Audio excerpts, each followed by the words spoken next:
For our second match for today for the Classic Tetris Gauntlet Overdrive playoffs. Tonight we have the Aux Cords versus the Sparks and Minos match 2. Sparks and Minos have to win this match in order to stay alive in the set.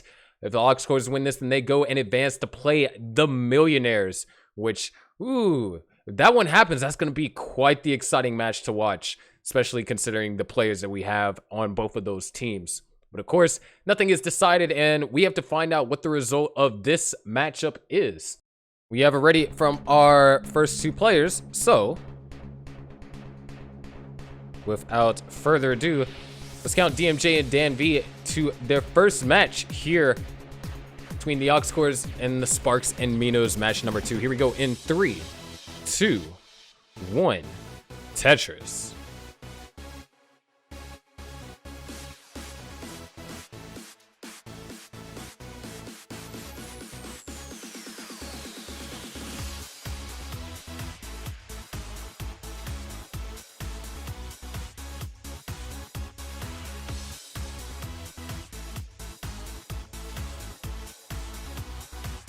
All right.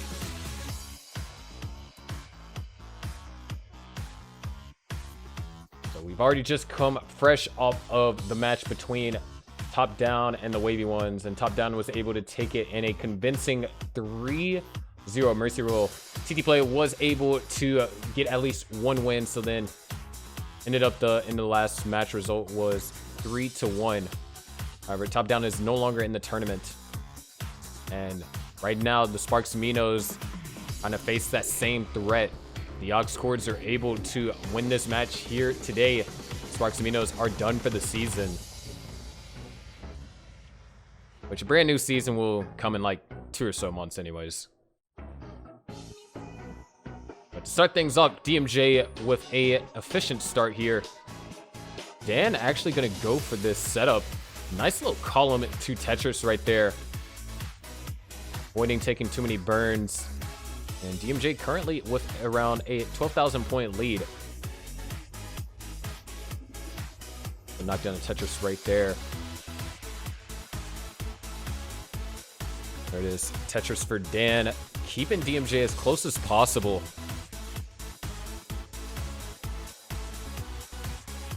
Of course, all the players that are playing today are going to be Ruby or higher, and by higher I mean captain. Of course, next season we're going to have a new classification of how we kind of rank players with the advent of rolling.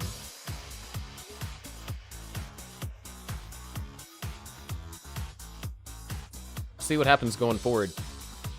What's happening right now is, great double eyepiece over there for DanV, able to temporarily take the lead before DMJ takes it right back.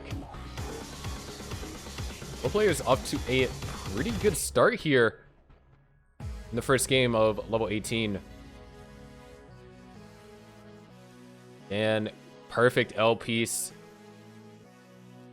There it is. Tetris for both Dan and DMJ. DMJ still holding on to this just under half a Tetris lead. And it's going to knock down a Tetris. Take a quick lead here. It's also slightly ahead in lines, but after DMJ takes a couple of burns, holding up with this long bar, just taking his time. And a bit of an annoying misstep over there for DMJ. Gonna take a triple.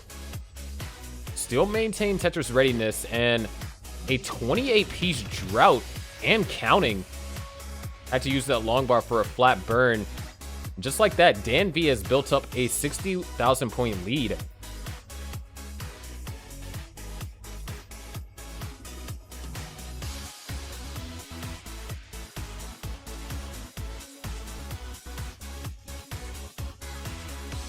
There's Tetris for DMJ. 327 and now 363. Okay, I'm going to take a safety triple here.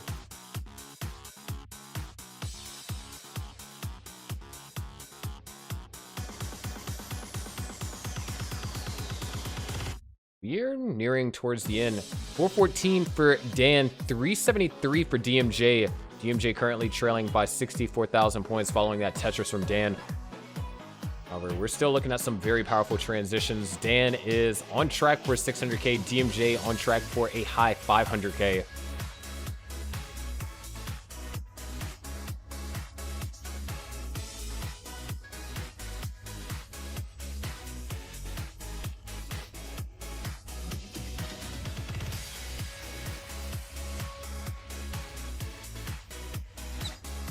Or 82 now for Dan, closing in on the transition here.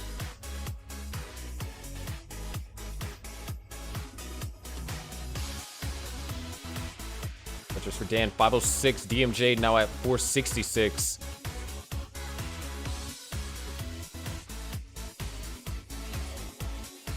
Tetris for Dan.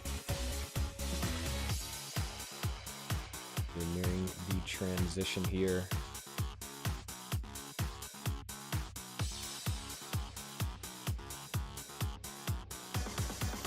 DMJ getting ready to swap grips. It's about that time. What the freak? Music, hello?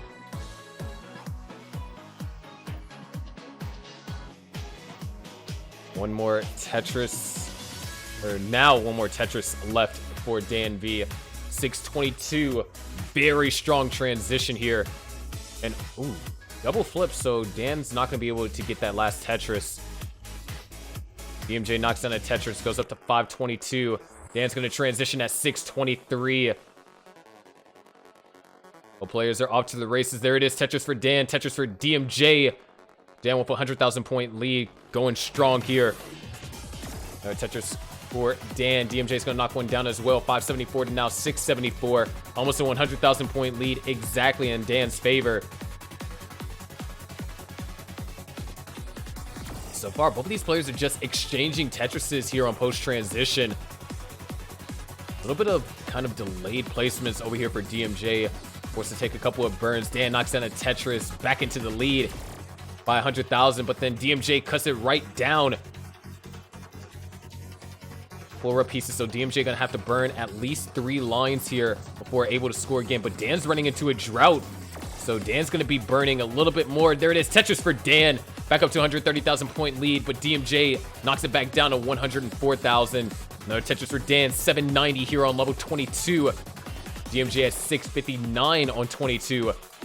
Knocks the Tetris, but Dan has some complications to deal with, so DMJ could utilize this opportunity as a chance to come back. There's one Tetris. Dan now only needs a couple more lines, and DMJ unfortunately going to have to take a triple there. Dan is out of the burn situation, up by 73,000 points, and both players are basically equalized on lines, so this is the true deficit.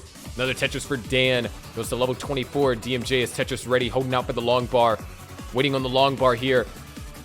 Forced to take a couple of skims here. There's one, doesn't S-flat, eyepiece comes a tad bit too late, but is redeemed later on. There's another Tetris for DMJ, 759 to now 863, 100,000 point deficit.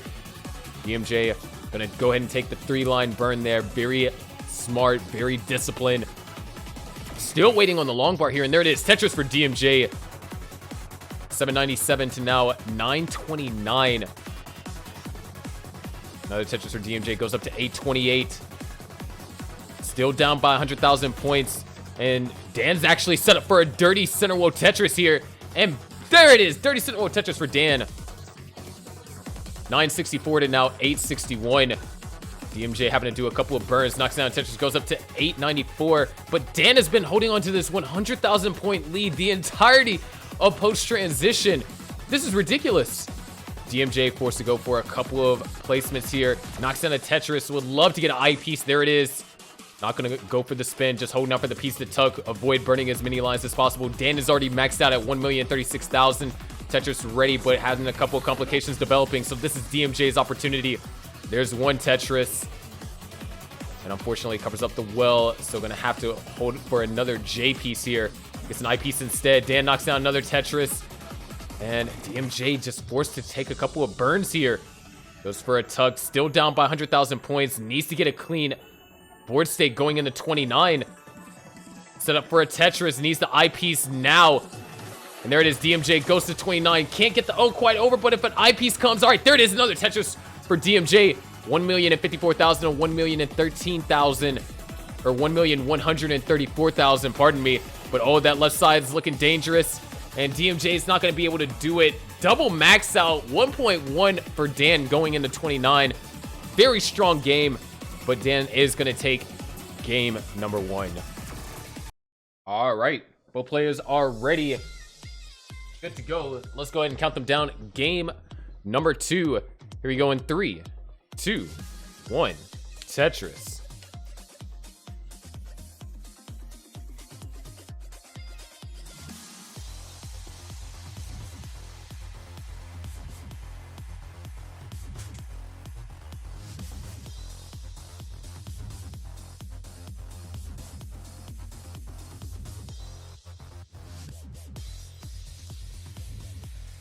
What a strong game by both Dan and DMJ, and essentially it all came down to what was really able to be scored on level 18. Dan just transitioning just about 100,000 points higher ended up being what DMJ was down by going into 29. And at the end of the day, you know, both players played just about evenly on the post transition. No real burn situations, both players matching each other's efficiency. Just Dan with that advantage on level 18 going into level 19 was just able to keep DMJ just always behind by anywhere from 70,000 to 130,000. Of course, that is game 1. We have moved on to game 2, and Dan once again off to a little bit of a stronger start than DMJ currently.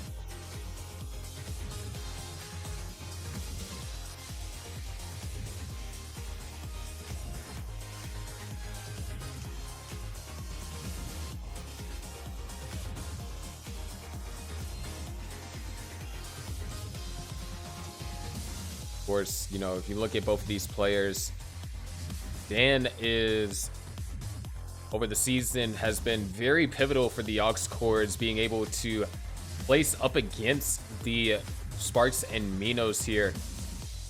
Aux Cords, had they, you know, lost one match, they would have had to go up against the wavy ones in the first round. And at least with the Sparks and Minos, both the team compositions seem very even in terms of who can play who. Of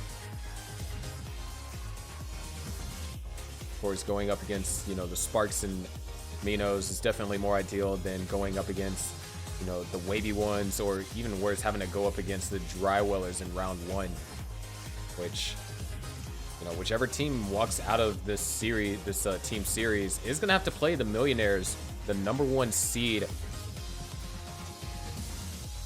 It's not gonna be an easy journey whatsoever. Speaking about things not being an easy journey, Dan is actually having to take a tremendous amount of burn lines, and DMJ running into a tremendous drought. 40 pieces and counting. And the eyepiece comes when the well is covered. See if we can get another one. That's Gauntlet RNG for you. And there it is, another drought for DMJ. Very small though, only 13 pieces. And just like that, DMJ has cut the lead down to only 50,000 points.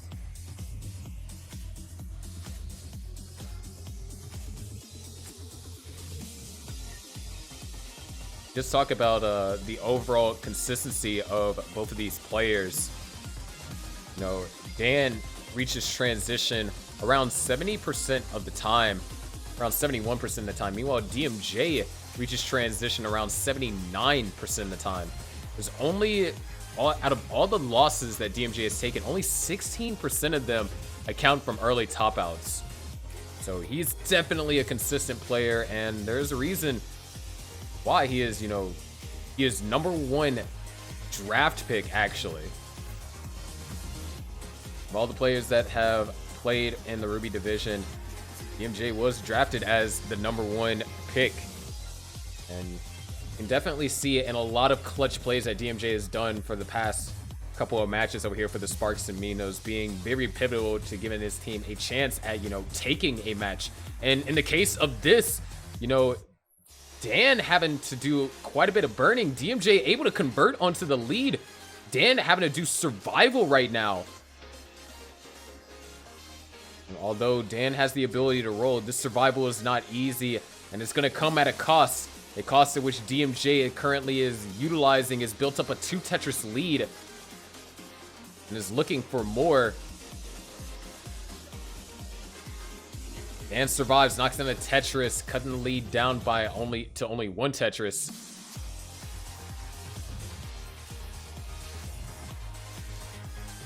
Transition is looming. We're going to have a much closer game going into transition here than we did in the previous game. We saw some level 29 playability from both players. Dan was able to take his game, I believe, to level 32. A couple of unwanted S's there. And Dan actually going to set up for the dirty Tetris. The aggression over here by Dan. Both players have 1 Tetris left in hand. Dan's going to transition at 4:03. DMJ, on the other hand, trying to get set up for one last Tetris. Looking for a couple of good pieces. Going to take a skim there. Still taking a couple more skims. Might not even transition with a Tetris. DMJ is going to transition at 4:10. Great burns. Oh my gosh, the adjustment for the Tetris. Honestly thought he was just going to burn that out. And just like that, almost a flawless level 19 from DMJ. Keeping things just in tune with Dan. What an adjustment. Tetris for DMJ into the lead. Dan's going to knock down a Tetris, take the lead right back. But this is going to be back and forth here. DMJ has to take that double. Waiting on the long bar. Being very patient, being very disciplined. And there is rewarded. Simul Tetris right there. 5:17 and now 5:39. Another nice double right there. And Dan is actually ahead in line. So if DMJ keeps this up, DMJ can have the advantage over Dan. But a couple of pieces forcing DMJ to have to take that double there.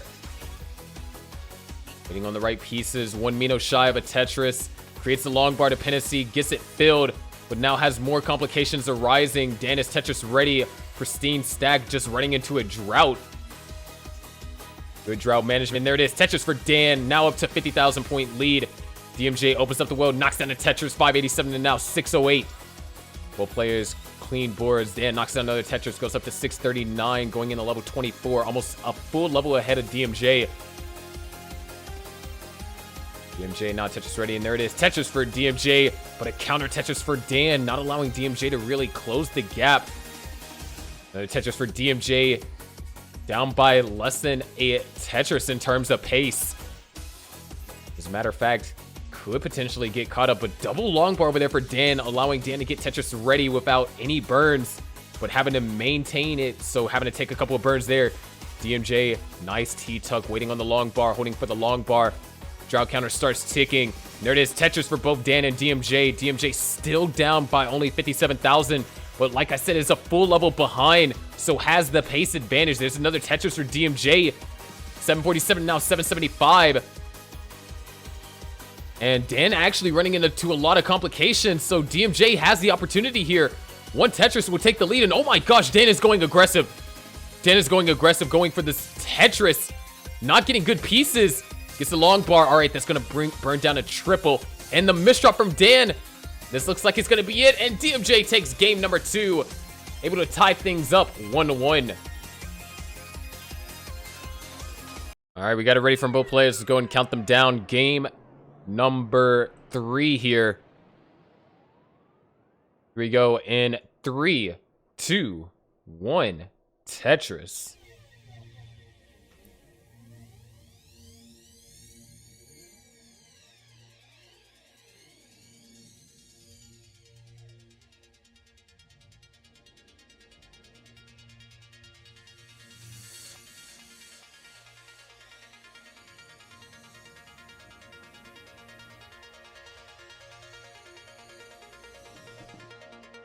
Yo, King and Ivory, both of y'all should race to get the max. I think that'd be entertaining.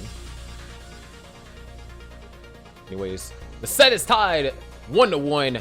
Dan was able to take the first game, getting a 1.1 million, maintaining a 100,000 point lead throughout. Meanwhile, DMJ was just able to have a very solid 18 and 19, and one little bit of over-aggressive move from Dan kind of sealed the game in DMJ's favor. But here we are, game number 3.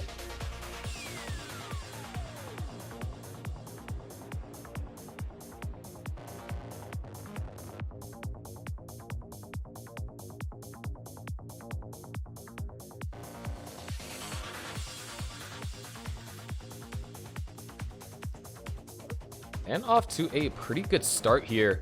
DMJ having to take a few more burn lines, having to try and manage these droughts. And having to take a couple of burns there.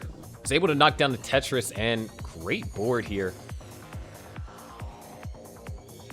The issue is Dan has been playing very clean in this opener. So going to be able to take a Tetris and a half lead. Nothing too serious, but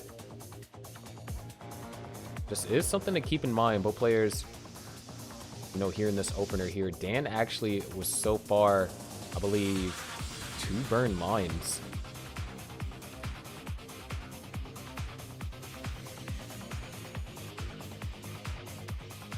There's another Tetris for both players. 233 for Dan at 46, 175 for DMJ here at 46 as well. Of course, we saw a very high transition from Dan in the first game. Able to transition with, I believe it was a 600k. And DMJ transitioned with a 500k, if I'm not mistaken. They transitioned with a 500k, so as long as DMJ can kind of stay close within Dan, all it takes is for Dan to make a similar mistake in game 2, and then DMJ ties up the series. Or not the series, but rather the score for whatever happens in this game. For the time being, Dan still rocking with now 3 burns.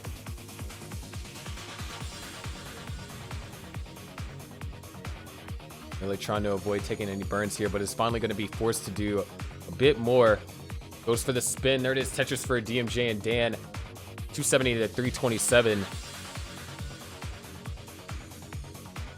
And Dan with the Vit setup. I thought we were done commentating the wavy ones versus top down.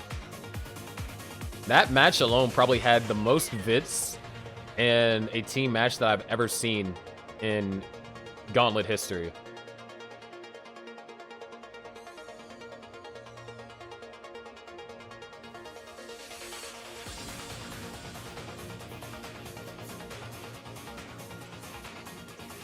$397 for Dan, 2, now 300 for DMJ. Looking at some very strong games here. DMJ can't get a 600k transition, but can get a very powerful 500k transition. Meanwhile, Dan continuing to maintain this 85% Tetris rate here this late into the game. We are looking at we're kind of getting close to that 650k transition territory.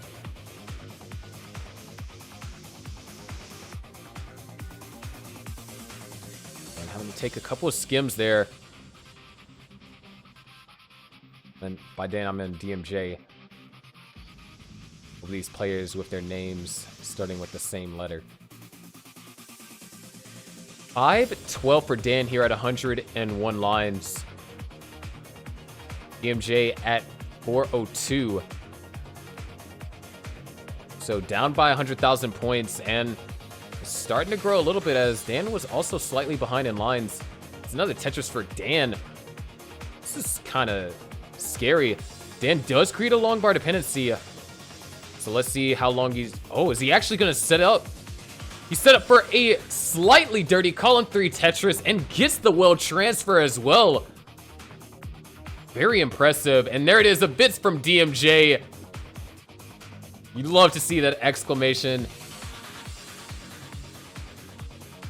And DMJ getting ready to swap into the rolling play style.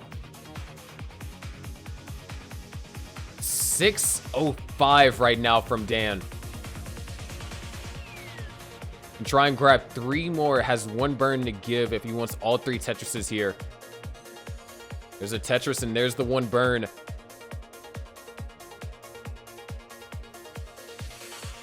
$629 right now for Dan. There's a Tetris.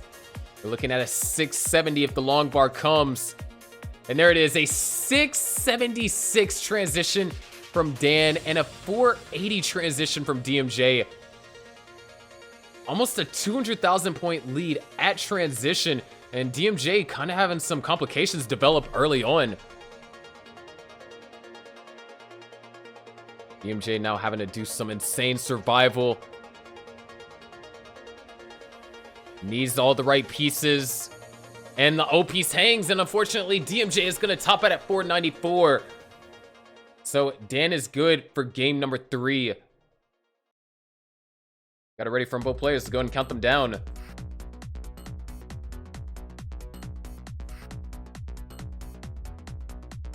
we go in 3, 2, 1. Tetris.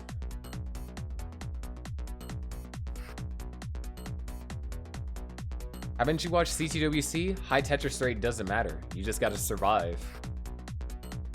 Heck W. And already opening up with an adjustment bits over there from DMJ.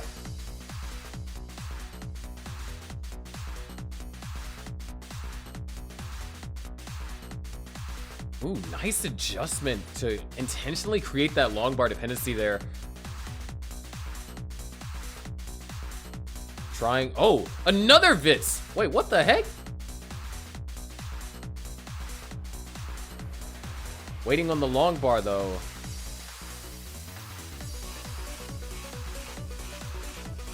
And fortunately it didn't come, so DMJ gonna take a couple of burns, but is still able to convert on the Tetris.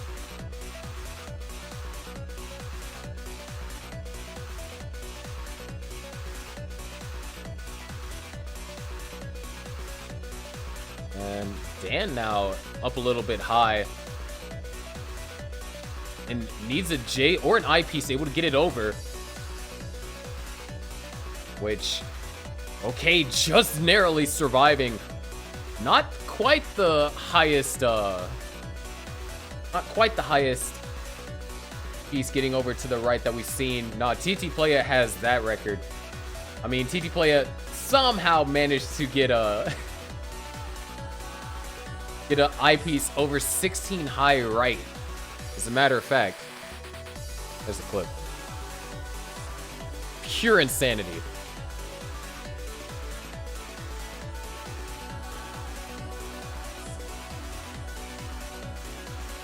But to start things, oh, a hung T-piece over there for Dan. So not going to be able to score a Tetris until that hole gets resolved. And with a 58,000 point lead, that can easily diminish if the long bar decides to, you know, show up for DMJ. And there it is, Tetris for DMJ. Dan now almost out of that particular burn situation.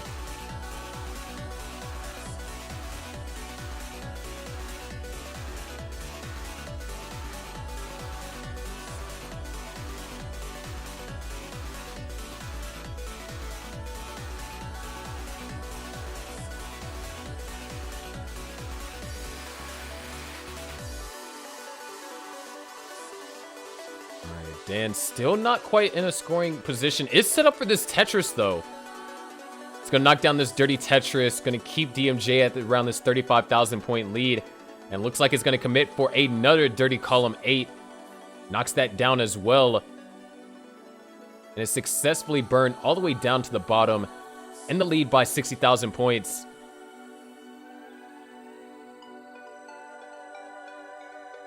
And it's going to be slightly ahead of lines on DMJ here. DMJ would love... Actually, that is the perfect combination of pieces. And there it is. Tetris for DMJ. 261 and now 296. And a triple is burned over there for Dan. So DMJ going to close the gap yet again to just around a potential 40,000 range. Depends on how efficient DMJ can be over these next couple of lines. And Dan, once again, setting up for another column 8. Just really not giving DMJ a chance to utilize, you know, these situations where Dan doesn't have the cleanest board. Oh, nice overhang over there for DMJ. Maybe a little bit more of an over-rotation there. This is going to cost DMJ a couple burn lines, but Dan is not in any position to score. That hole on column 2 is going to be such a thorn and running into a drought as well. Eyepiece comes a tad bit late for Dan. So this is DMJ's opportunity. There's a Tetris for DMJ. And we were almost tied there for a second. Dan was had to burn a couple of lines a bit more rapidly, preventing a tie. The DMJ clean board, behind in lines, set up for the Tetris. But Dan knocks one down first. And Dan now going for row 2.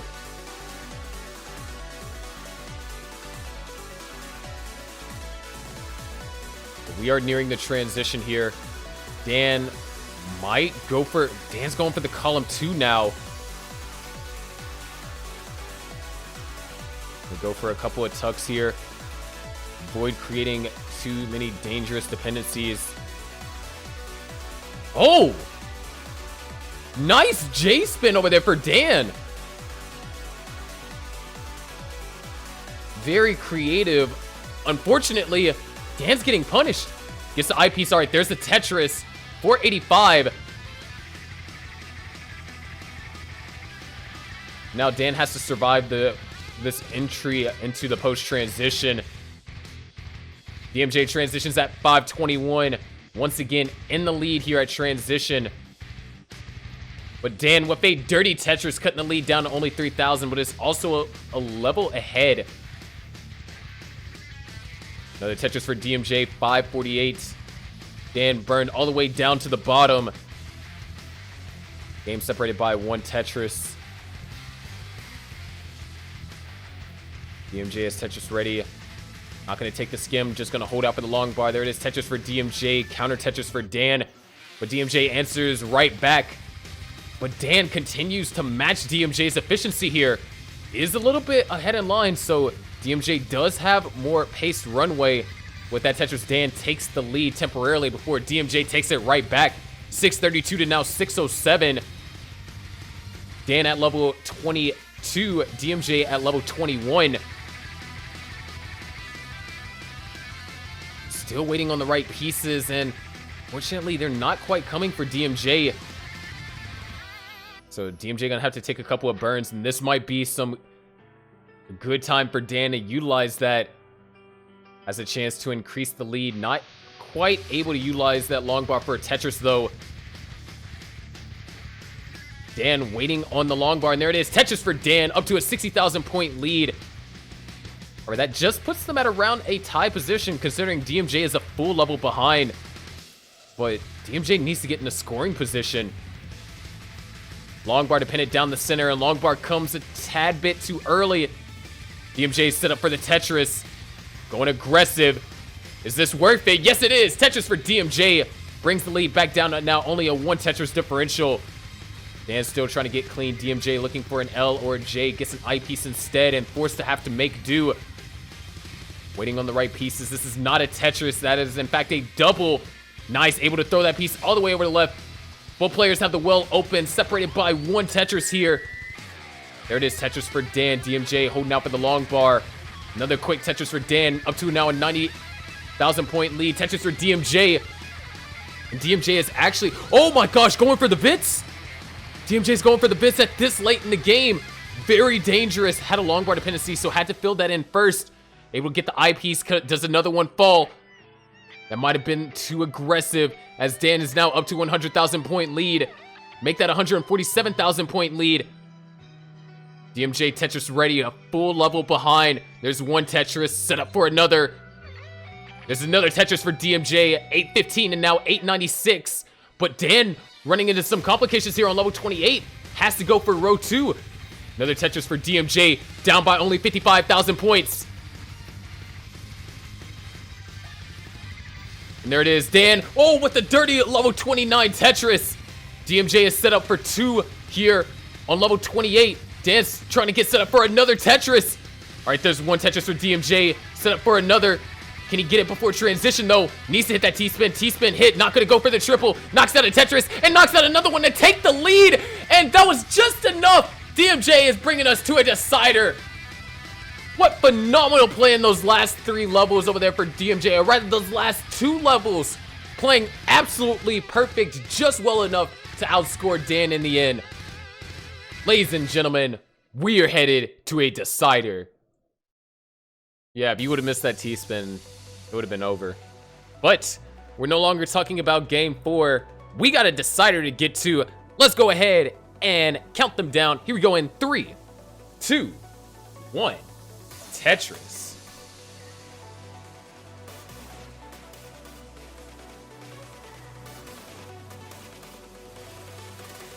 First match of the day, already starting out with a decider between these two people here. And of course, in this particular matchup between the Aux Cords and the Sparks and Minos, all you are getting is Ruby gameplay. We're gonna have Rhubarb versus Rahmations after this, if I'm not mistaken. You're gonna have Redshurt come in, and then of course you're gonna have Jerpidude and Opaux.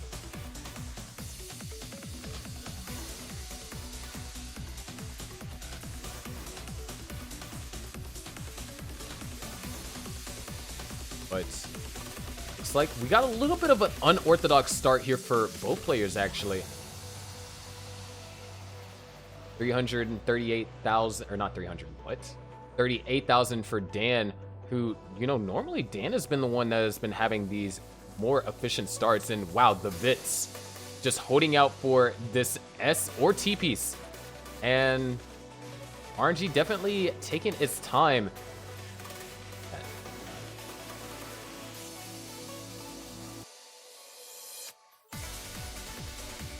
Either player really having too fun of a time right now.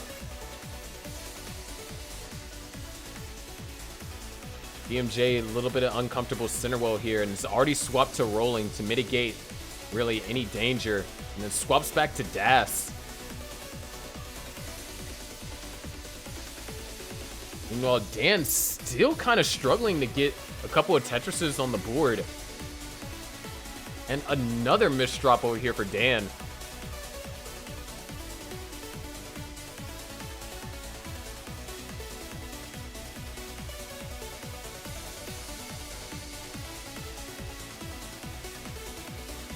So DMJ gonna start off early with just about a 100,000 point lead. There it is, Tetris for Dan. Finally able to score another one. Looking for the right pieces to try and resolve that. Like the approach. RNG just not quite giving the specific pieces needed, and is actually going to convert this into a center well. Both players have been definitely playing with unorthodox wells the entire game. But the only difference is it's been working for DMJ. Currently at 205,000, 70,000 point lead. Dan now starting to try and get some steam here, knocking down a couple of Tetrises. Finally gets that left side open. And ooh, nice burn. And might have to try and, ooh, that's very rough over there for Dan. Meanwhile, DMJ definitely in a much better position to score currently. And now a rough situation kind of developing for DMJ. So either player really finding a good rhythm, a good groove, if you will, to consistently score Tetrises without having to do any burns. It looks like Dan set up for the column 9. DMJ set up for the column 2, knocks in a Tetris, still holding on to an 80,000 point lead. And just like that, DMJ is clean, ready to keep going strong. 30-piece drought over here for Dan. Still down by 100,000, trying to find a good way to navigate through these piece sequences. And DMJ is doing nothing but continuing to increase the lead. 311 and now 185. Dan set up for the Tetris. Just waiting on the long bar. And there it is. Finally, Tetris for Dan. DMJ currently with more than double Dan's Tetris rate.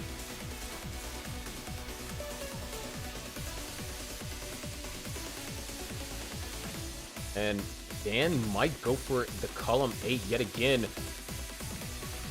Didn't work out too well over the past couple of lines, but it does work out well there. 236 to now 360. The transition is looming. We'll be reaching there shortly. Another Tetris for Dan. He's gonna burn out. No, he's committing to it. He's going for as much efficiency as possible. LJ dependent. Gets the long bar, can try and go for row 2 right wells, which is definitely ideal. And no, actually going for the center well.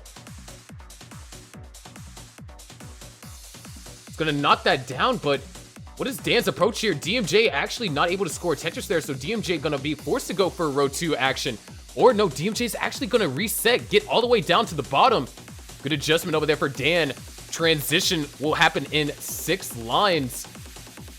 3 for Dan, 6 for DMJ. Dan set up for one last Tetris. Able to make some significant pace recovery.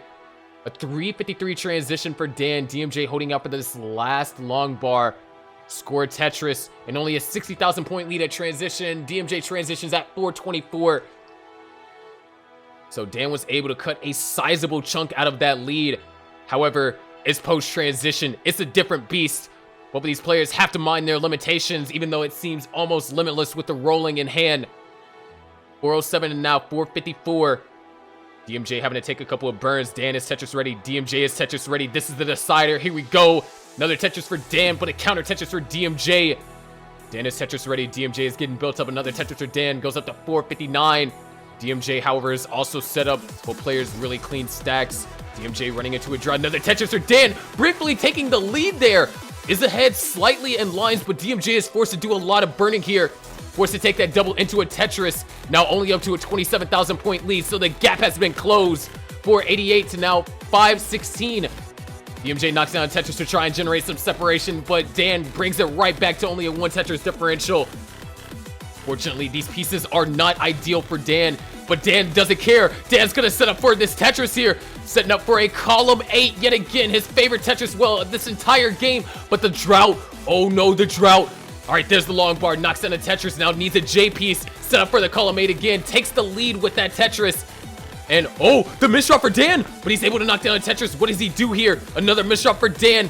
DMJ is gonna utilize this opportunity to take the lead right back. Here, Dan now has to get back in the scoring position. Can't allow DMJ to build up too much of a lead here. Another Tetris for DMJ. 640,000 now, 590. Dan is almost down to the bottom, finding ways to bring the stack back down. But another misdrop from Dan. And DMJ with another Tetris doing nothing but extending the lead here. Up by now 75,000 points. Dan just needs to get back in the scoring position as soon as possible. Going to go for the flat eye burn. Great pieces right there. Beautifully executed. Nice, nice. Needs an L or a J. That I piece is gonna work. But now DMJ having to hold out for a couple of pieces, able to knock down a column 3. So both players playing with these unorthodox wells here. DMJ now with a 100,000 point lead. You're going into level 26. And Dan just cannot get into a scoring position.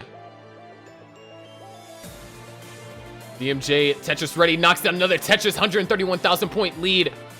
29 play might have to be at play here for Dan. Dan just cannot get in the scoring position. Another Tetris for DMJ. Almost ready with a pristine stack. Dan, what is he gonna do here? Is he gonna go aggressive? He needs to get access to that hole, and just more weight keeps coming on top. Dan's running out of time. Level 29 is only 9 lines away, down by 156,000. Dan is capable of these kinds of chase downs, but can he do it up against an active opponent? DMJ is a very capable 29 player. There it is, 1 Tetris over there for Dan. DMJ is set up for a column 9. Waiting for the long bar. Long bar's taking its time. There it is, Dan goes to level 29 at 709. Trying to get good pieces. Might be trying to get set up. DMJ running into complications though. Oh, this could not be good for DMJ. Can only burn 1 line. Oh, accidental flip right there. Able to get the triple. Able to burn down 2 consecutive triples. Still 100,000 point lead. Still active opponent. Things aren't over here for Dan. Dan has to play up against an active opponent. Things are clean for DMJ. Both players now battling out here on 29. Dan down by 100,000 points at this point. Each Tetris can be worth almost 40,000 points, but Dan needs to get clean. Needs to bring the stack down. DMJ now starting to get a little bit uncomfortable, but able to get that piece all the way over to the left. Dan, very nicely done. Both players have reset down to the bottom. Oh, no, Dan! All right, Dan gets the piece all the way over to the left. Nice, very nicely done over there by Dan. Still keeping hope alive, and that's going to be a triple. Not a Tetris, a triple. DMJ now having to deal with some moderate complications as well, but is able to bring the stack back down. It is 29 survival. Both of these players doing the best that they can, but Dan is in a predicament here, down by 100,000 points, playing up against an active opponent. What does he do? And oh no, the accidental double flip. Dan's in trouble. Dan's in trouble. Needs an L piece. Needs an L piece. All right, nice. Oh, that left. Able to get the T piece over to the left. Still trying to survive. A J piece here, or an L piece. Oh, very nice. Nice. Nice combination of burns there. Dan keeping things alive. Middle of the stack. Level 35 for both. Dan keeping hope alive here. Still down by 100,000 points. And oh, that was a very rough piece right there. Dan now having to do some more burning. Oh no, that's gonna do it. Dan can't do anything. And DMJ clutching it out. Outlasting Dan just long enough. Takes the decider and gives the Sparks and Minos the first game of the set. What a battle. What a way to bounce back after their loss in match number 1. There we go. Let's get match number 2 underway. Here we go. Let's count them down in 3, 2, 1. Tetris.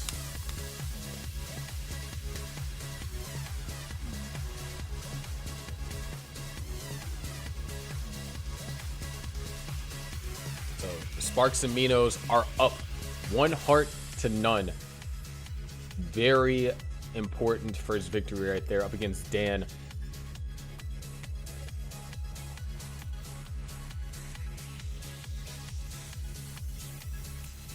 And Miss S spin took over there for Rahmations. Nice setup, but unfortunately just was unable to execute it at that moment. However, Rhubarb also running into some early complications. That's going to be a triple, not a Tetris. Of course, this is, one of the very few times that we actually see Rahmations play this kind of role on the team. Talk about Rahmations. Rahmations was essentially the team captain for the Aux Cords this season and has a very respectable record and was able to, go toe-to-toe with the captains that we have. And speaking about going toe-to-toe right now, Rhubarb's going toe-to-toe with a potential top-out if he's not careful. Able to bring the stack down. Very nice and disciplined burns. Got to be careful in those situations. All it takes is for one misdrop. Especially you talk about, rolling. You have to be so precise. Of course, Rahmations. It just seems like every season he gets better. Rahmations joined Gauntlet back in Ignition as a 700k PB player. And under the leadership of Aux Cords, under the leadership of Opaux and the Aux Cords, by the time playoffs rolled around, Rahmations was a max out player. And even at the beginning of the season, Rahmations only had a 1.5 to kind of fill in the slot for Opaux as captain. But things changed, and now Rahmations has more than 2 million points as his PB. So quite the threatening opponent. And if we do see a matchup between the Millionaires and the Aux Cords are able to defeat the Sparks and Minos here today, or the Sparks and Minos win, able to defeat them in game 3. I'm curious to see how a Rahmations versus SV matchup would go. Two insanely cracked players. Rahmations is definitely the player that could deliver SV his first loss of the season.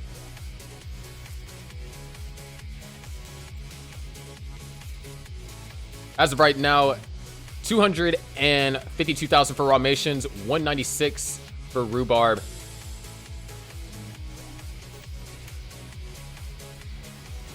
And Rahmations having to do just a tad bit of burning. Held out for the J piece. Perfect pieces right there. Still maintaining around a 58,000 point true lead. Rhubarb is a bit head in lines.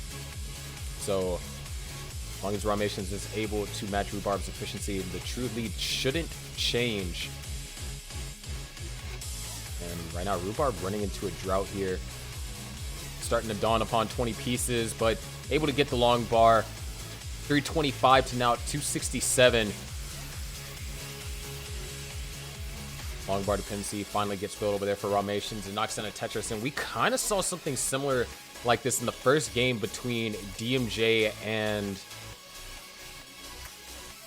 DanV, where DanV just came out of the first game swinging with this high Tetris rate, efficiency 18. But in the long run, it was, you know, the longer games that DMJ was able to come out on top. But several misdrops developing on Rhubarb's board. Can still knock down a Tetris, but yeah, it's gonna hold out to knock down a Tetris. But all these holes in these very uncomfortable positions going to force Rhubarb to have to take quite a few burns here. Rahmations looking for a piece to skim. Tetris ready, and there it is. Tetris for Rahmations. And this is the exact same situation you have to be careful of, you know, coming from the perspective of the captain for the Aux Cords for the majority of the season. Rahmations was one of those players where if you get into a dig, you know, by the time you get out of it, he's generated just around a 100,000 point lead. Very efficient player, and right now it's just been playing very clean Tetris. Rhubarb has gotten the board under control, and Rhubarb, of course, very experienced in these high pressure situations. I mean, he was part of the winning team last year, the Millionaires, and was the Diamond MVP, and a perfect clear from Rhubarb. What better way to stack into 29, or not into 29, going into 19, than with a perfect clear? Rahmations, however, not quite comfortable with the way that the stack is developing. Just before 19, Rhubarb transitions at 489. Rahmations transitions at 548. Rhubarb knocks down another Tetris, closing the gap. Rahmations spending some time to get the board under control, but now it's Rhubarb's turn. Rahmations set up for a Tetris, knocks that down, but Rhubarb having to do some digging here. Can he survive? Let's find out. All right, needs an eyepiece. Perfect timing. Gonna go ahead and get access to that one hole. And actually, interesting approach there. Deciding to hold out for the right pieces, but it's gonna be too late. Can he get an eyepiece over to the left or to the right? And it doesn't happen. Rahmations takes game number 1 in commanding fashion. All right, we have it ready from both players. Let's go ahead and count them down. Here we go. Game number 2 in 3, 2, 1. Tetris.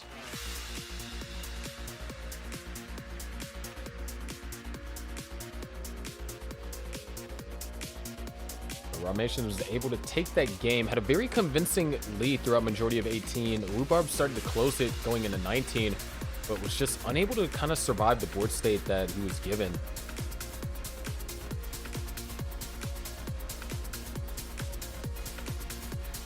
Well, to start things off, both players having to deal with a couple of unorthodox piece sequences. Rahmations managing to actually not have to burn throughout that entire exchange at all. And it's going to actually hold out for the J piece. And probably at this, oh, set up for the bits. Doesn't have to go for it, though. Tetris ready, just waiting on the long bar. And long bar sure is taking its time. There it is, Tetris for Rahmations. We are tied. Tie is broken. Following that burn by Rhubarb. Nice sequence of tucks over there for Rahmations. No burns necessary. And oh! A little bit of a misdrop there, but gets resolved with that double and another Tetris for Rahmations.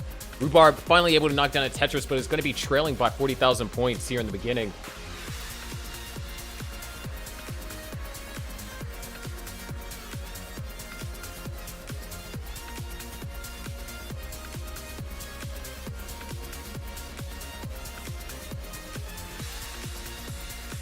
$165 to now 128. And another misdrop from Rahmations.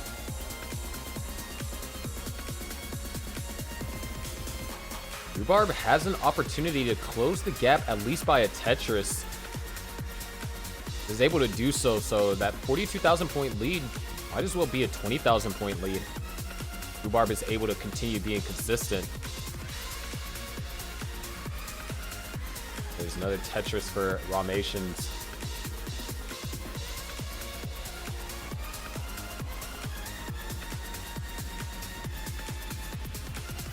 $240,000 for Rahmations here at 54 lines, and Rhubarb at 220, also at 54 lines. Rahmations set up a T-spin dependency, or T-piece dependency, will result in a T-spin, very nicely executed. Now, Rhubarb is another one of our players that has a phenomenally high transition rate.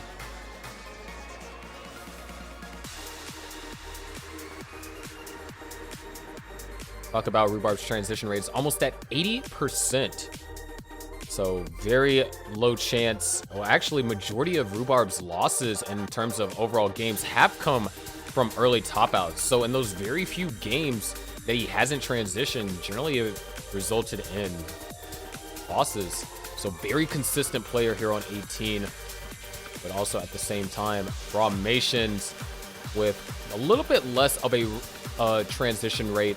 Transitions around 73% of the time, and that is actually majority of Rahmations' losses. A lot of the wins that Rahmations has just simply just outpacing his opponents. As a matter of fact, if Rahmations is leading at transition, he has less than a 10% chance of losing that game, based on the statistics that we have. Anyways, 334 for Rhubarb, 372 for Rahmations. Beautiful setup right there. Nice little column 7. Meanwhile, Rhubarb is set up for a column 5. They take a double into a Tetris there.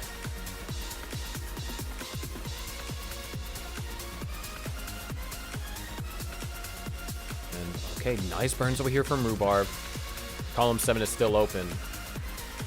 Or not the column 7, column 5 is still open. Another sequence of misdrops over here for Rahmations. At this rate, Rhubarb actually has an opportunity to close the gap even further.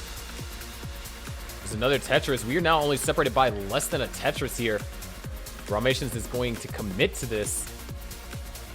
I'd love to get an L or an I piece. Either or works out perfectly fine. Oh, nicely done.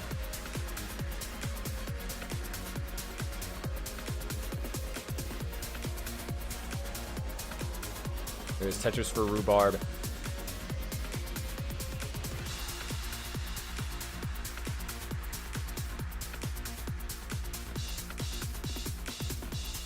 And Rhubarb with that solidifies a 1 Tetris lead. Rahmations opens up the well, and we are separated by half a single. The transition is looming, and Rhubarb, not necessarily a board I'd want to transition with that fake Vit set up on the board. Rhubarb actually going to go for this. No, just going to try and find a way to burn down. Rahmations would love to also burn down as well. It's going to take that triple. Rahmations transitions at 487. Board is under control. Rhubarb set up for this Tetris and knocks it down. Transitions at 508. So in the lead upon transitioning, but has a lot of cleanup to do. And Rahmations with a pristine board. There's another Tetris over there for Rahmations. Rhubarb following that triple and that single is now back in scoring position. Just needs to get the stack built up for a Tetris. But we do have a very close game here. Can go back and forth. Rahmations with the lead. Knocks down another Tetris. Rhubarb going to go ahead and take that double with the S. Another Tetris for Rhubarb. 549. On level 21 as well. The players just really clean stacks, but the delay burn from Rhubarb a little risky.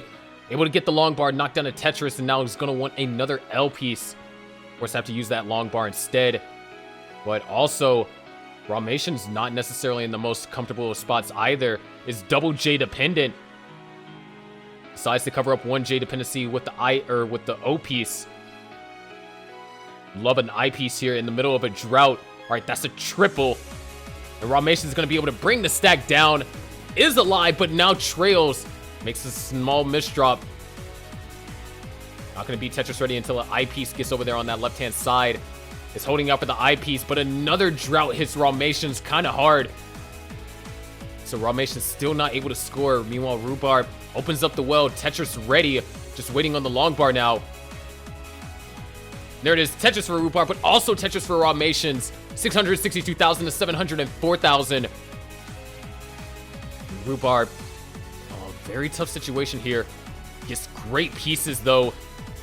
So the lead is going to be maintained for Rhubarb here. 70,000 points in the lead. Of course, it's going to be interesting when we get to the level 29. See how the play it reflects, because the Rahmations in his first 1.5, a good majority of points were scored into or in level 29. And it's done nothing but refine that play since then. 731 to now 809, 70,000 point lead for Rhubarb. Rahmations is Tetris ready. Is going to knock down actually a Simul Tetris right there. 766 to now 842. Another Tetris for Rahmations. Rhubarb still on level 26. Is going to answer back with another Tetris, keeping that lead at 76,000. Rahmations knocks down another Tetris. Going to go for the S-spin. Hits it expertly. Rhubarb knocks down a Tetris as well. Still holding on to the 70,000 point lead. 870 to now 944. But Rhubarb having to do a little bit of burning. That's a triple that could potentially be an opportunity for Rahmations. But no, Rahmations has to burn here. 29 is only 2 lines away for Rahmations and 3 lines. 2 lines away now for Rhubarb. All right, there it is. 29, only down by 12,000 points. There it is, a 29 Tetris over there for Rhubarb. But Rahmations is getting set up. Gonna have to take a couple of burns. Needs a couple of pieces here, and those pieces aren't coming. Might have been a little bit too aggressive here at the start of 29, but gets the eyepiece all the way over to the left. Very crucial. Not out of it, but Rhubarb is also in a dangerous position, and Rhubarb's gonna top out. 37,000 points in the lead. Rahmations, you need 1,005,000 points.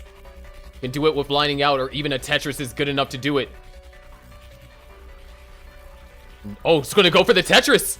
Rahmations is gonna try and do it with a Tetris. Long bar's not showing up though. Where's the long bar? Where's the long bar? And there it is, with a Tetris. Rahmations takes game number 2. But both players are ready. Let's count them down. Game number 3.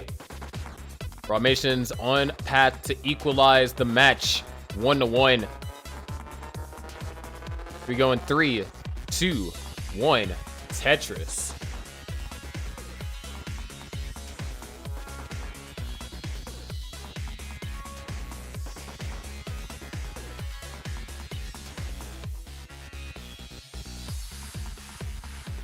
Amazing play by both Rahmations and Rhubarb in game number 2. This Rhubarb was unable to stay alive long enough to make things complicated on Rahmations. And Rahmations going for the Tetris to close things out as early as possible. Not wanting to take out the line out approach. But it looks like we got quite the rough opener for both players. Neither player necessarily having an ideal start. Especially Rhubarb having to take a lot of early burns here.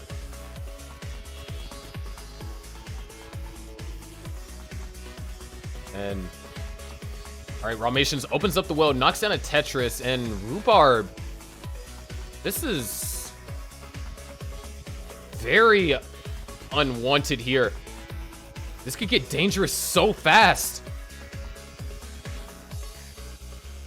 All right, just needs to bring things down. Holding out for that O piece, trying to hold out for that perfect burn solution. And oh, a little bit of a misdrop over there from Rhubarb.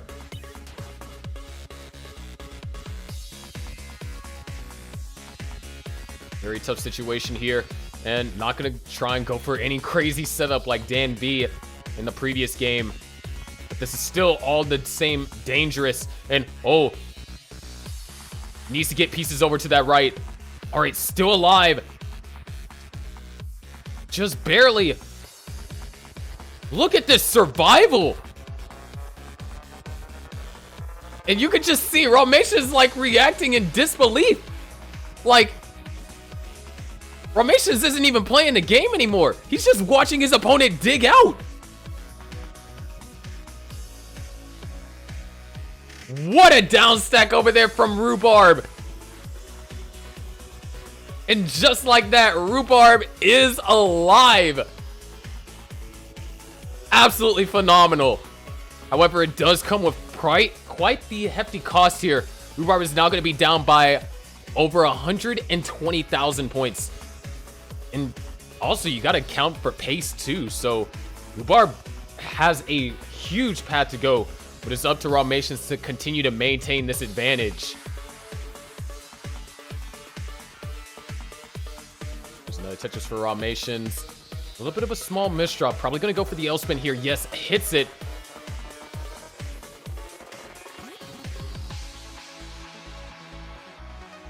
Just you can see Rahmations just in awe of what kind of survival that Rhubarb has done.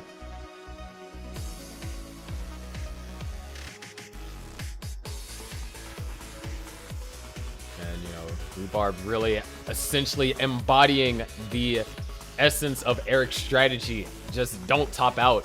And that was a point which, you know, a top out there would have actually been very rough because that ties things up. Rhubarb can win this. That can be a huge advantage going into the next game and just the advantage overall in the captain's matchup. But right now, 348,000 to 213,000. Rhubarb at 213, of course, had to go through a massive dig. Raw's actually kind of caught up to Rhubarb in line, so this is the actual lead, around 150,000 points.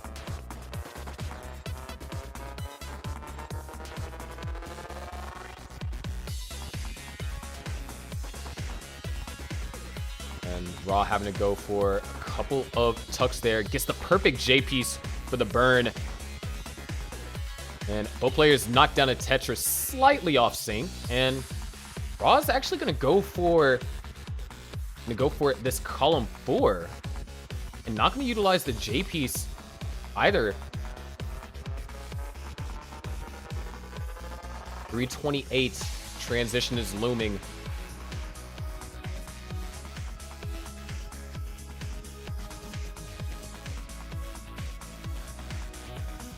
465 now for Rahmations.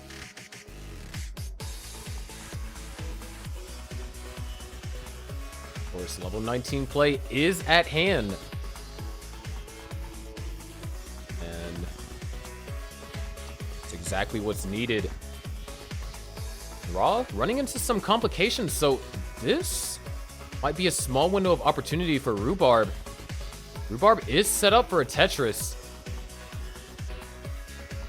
There it is. Rhubarb is going to transition at 404. Managing to close the gap significantly. Rahmations just trying to burn this right before transition here. Great pieces. Clean stack. Rhubarb closed the gap to now 44,000, but it's also 2 levels ahead. Rahmations getting hit with this drought here. And not a friendly drought. There it is. 522 transition for Rahmations. But 100,000 points in the lead at transition. But now has to deal with this complicated board in level 19. And oh, Rahmations is actually going for this Tetris.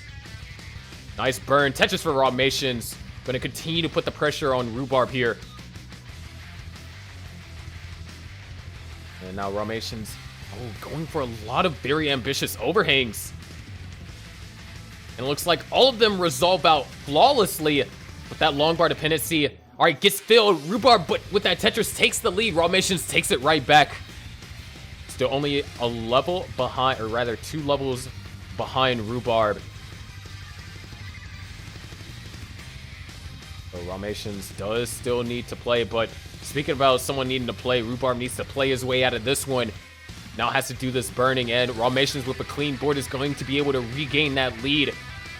620 now for Rahmations. Rhubarb gets out of that at a very fast rate, back into the lead. 634.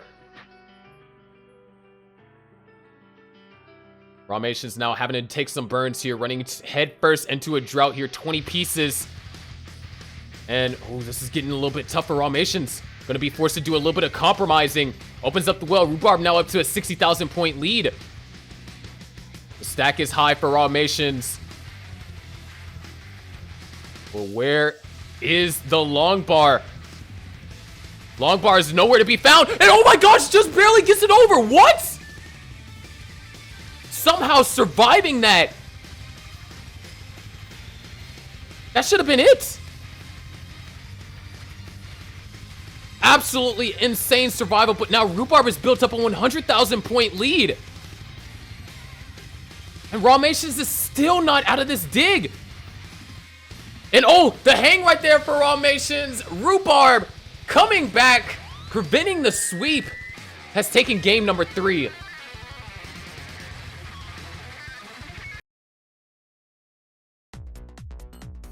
But we have it ready from both players. Go ahead and count them down. Game number 4. There is still life left in Rhubarb, but can Rahmations put him away and tie the set up 1-1? Here we go in 3, 2, 1. Tetris.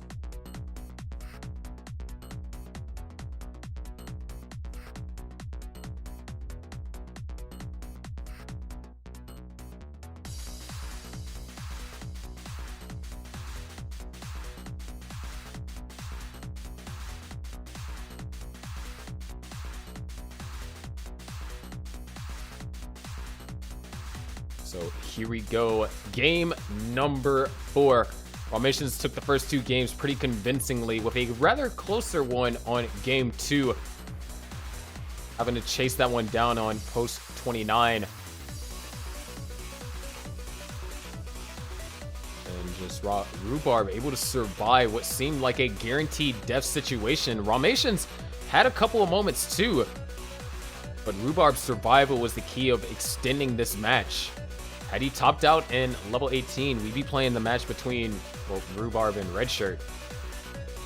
Which also I think is kind of funny how all of our matches except for the captain's matches, both the players that are playing up against each other start with the same letter.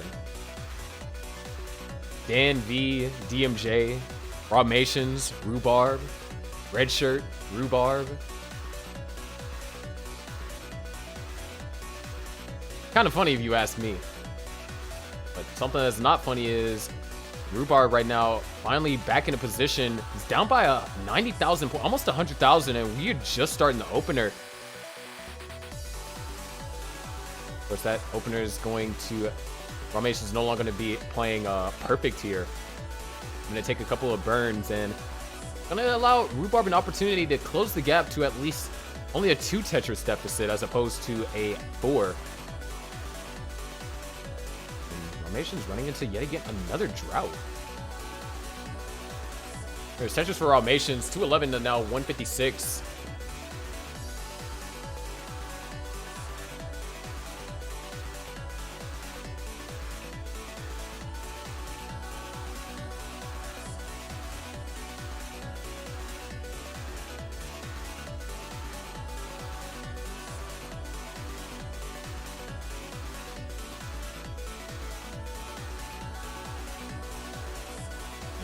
Another misdrop from Rhubarb. Rahmations gonna get set up for a couple of burns. Actually gonna intentionally create the hole. Gets another O piece to burn that out. Rhubarb holding out for an L piece. And the L piece just decided never to show up. Which is kind of weird because RNG loves to give L's to players. If you know what I mean. And Rhubarb actually needs to be a little bit careful. Making sure he's not the one taking the L right now. Right, that's going to be a triple. And, oh. Rhubarb still knocks down a Tetris, but has to do more burning. And all that means is more of a chance for Rahmations to inflate the score.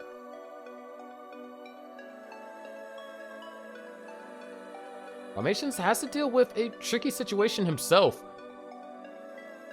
All right, good burns.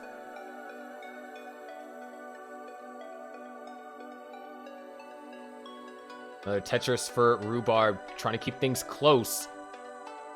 Rahmations still not quite getting the pieces. Actually, that's perfect. Double J piece dependent converts one of the dependencies into an L piece dependency. Gonna set up a really clever delay burn But man, just not rewarded by RNG. As a matter of fact, getting hit with another Gauntlet drought here. Rhubarb's closing the gap further and further. Rhubarb is going to slow down as well. There it is. Rahmations is open. Long bar dependency created, though. You take a couple of conservative burns here.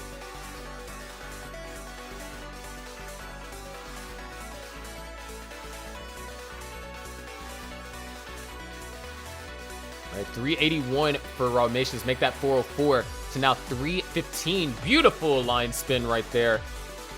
Great way to solve that predicament, if you will. Into another Tetris.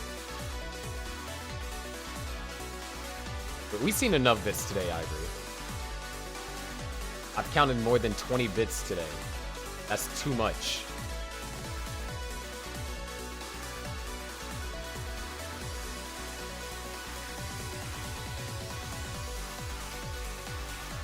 $430,000 for Rahmations, 364 for Rhubarb.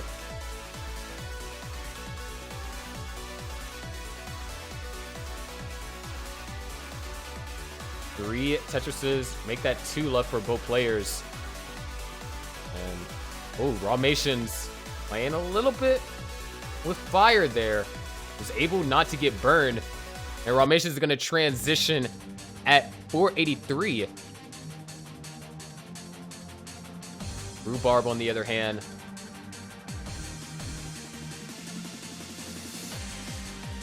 will transition at 401.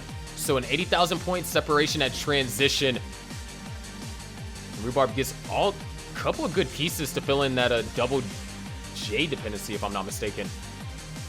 But now has continued to fall further and further behind, and Rhubarb needs this game in order to bring us to a decider.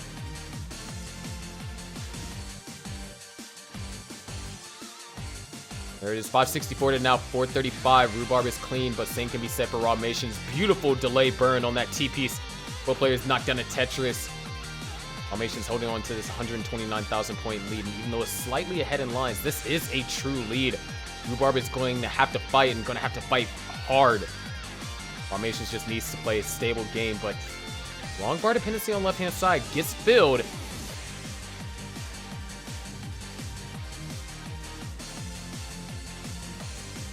It's 649 and now 519. And a couple of rough pieces for Rahmations. Trying to find a good way to burn it out. Rhubarb now starting to gain momentum. Now only down by 80,000 points as Rahmations endures this desert. Waiting on the long bar and finally gets one. 694 goes for a pretty ambitious T-burn there. Look likely to be on the costlier side of things unless, yeah, perfect J piece right there. There it is, Tetris for Rhubarb, now only down by 2 and just under half. Not only down by 1 Tetris and some change. Rahmations is still going to increase the separation. This has been quite some post for Rhubarb, but oh no, in trouble. Creates a T-piece dependency, knocks down the T-spin, but he's in trouble. He's the long bar, and the long bar comes at the last possible second, but he has no way to burn. He has to upstack, but Rahmations is also in trouble. That left side, oh, that left side. All right, flat burn, needs the eyepiece right now. All right, there's a triple. And oh, the hang! Rahmations tops out at 747. Rhubarb needs 748.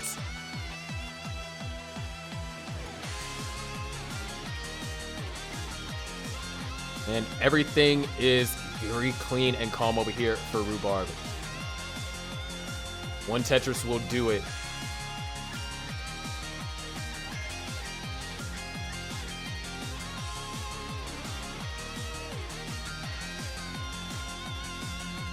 Oh, hold on. Things are...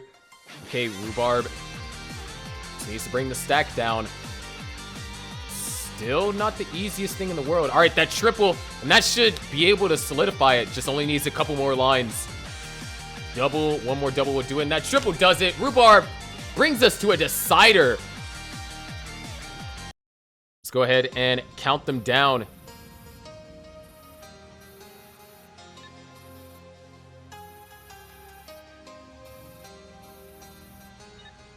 We Going 3, 2, 1. Tetris.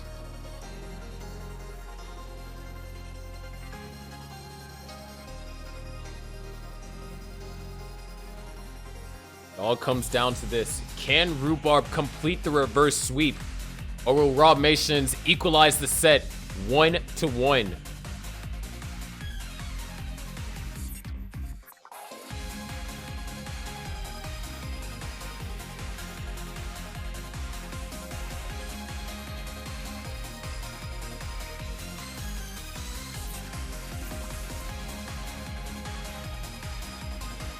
So far, Rahmations off to a good start. Rhubarb only have taken a couple of burn lines as well. So there's no Tetris for Rahmations.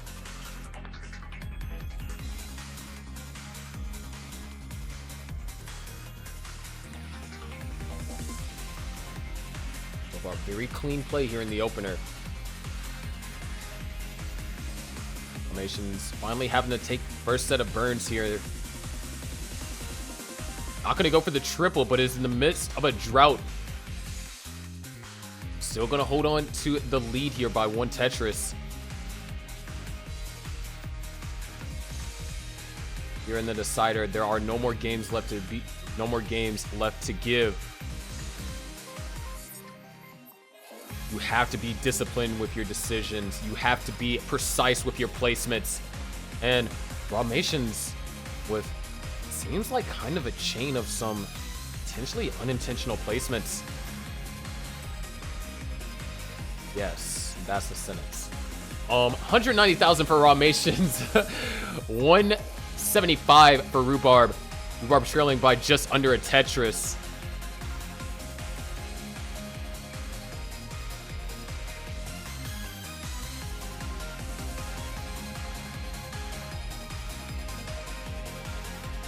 More tricky things are starting to develop for Rahmations. And with this, Rhubarb is going to be able to take the lead. You know, generally we've seen Rahmations hold on to the lead for throughout the majority of 18. Nice little Tetris over there for Rahmations. Gonna follow it up with another one. Separated by a little bit over a double. Rahmations avoiding taking any burns here.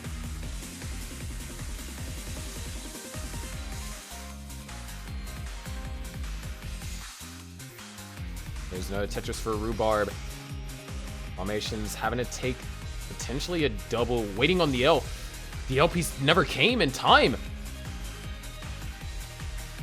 Rahmations having to commit to a couple more burns. Love an S piece here, followed up by an L. Perfect sequence of pieces into a Tetris. 297,000 to 316, just over halfway through our pre-transition here.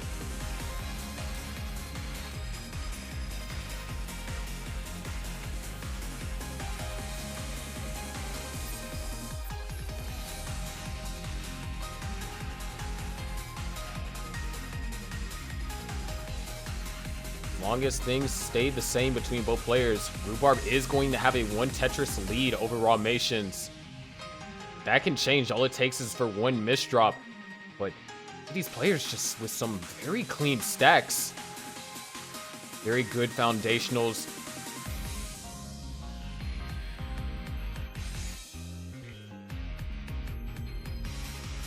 And oh, J piece dependency over there for Rahmations. Still able to get the Tetris, but no clean spot to put that O. And oh no, things are getting complicated over here for Ra.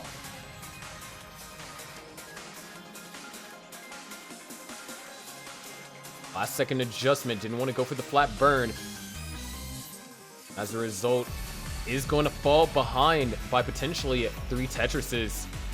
Yeah, after that Tetris from Rhubarb, is going to be trailing by 3 Tetrises here. The transition is looming here. 20 lines left for both players. This is the decider. No more chances. Every single mistake you make from this point forward will be felt and will be heavily punished by your opponent. Rahmations is going to get Tetris ready with that. Just needs another burn, and there it is. Tetris ready, just needs the long bar. Knocks down a Tetris, still trying to stay within that 3 Tetris range. Might be able to squeeze out one more before transition. And Rhubarb, long bar dependency developing in the center. Rahmations making the adjustment to avoid creating the long bar dependency. Is JP's dependent, and Rhubarb, oh, Rhubarb is actually in a lot of trouble. This is not good. Only 7 lines left till the transition. Rhubarb has to get this board under control. All right, the well is open, holding out for the long bar. This is risky. Rhubarb in trouble here. 1 line left till transition. All right, the long bar comes. 600,000 transition for Rhubarb. Around a low 500 for Rahmations. Rhubarb just needs to survive this. That's only going to burn 1 line. Another Tetris for Rahmations. Starting to make a comeback here.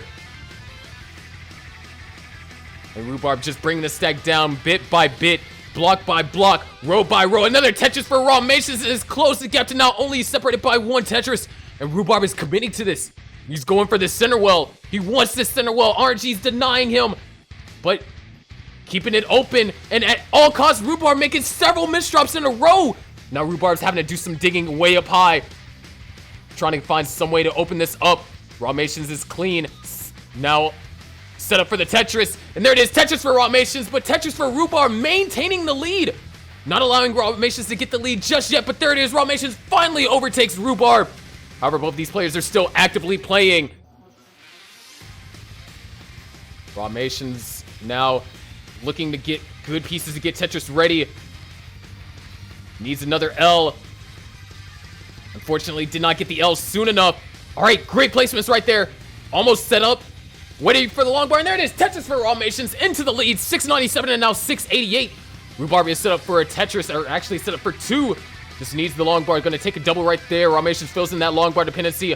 Now Rahmations is Tetris ready, and Rhubarb still waiting on the long bar. There it is, back into the lead. But it's also ahead in line, so Rahmations does have the pace advantage. Knocks down a Tetris, but Rhubarb counters, preventing Rahmations from taking the lead. But Rahmations right now knocks down another Tetris, down by only 4,000 points here.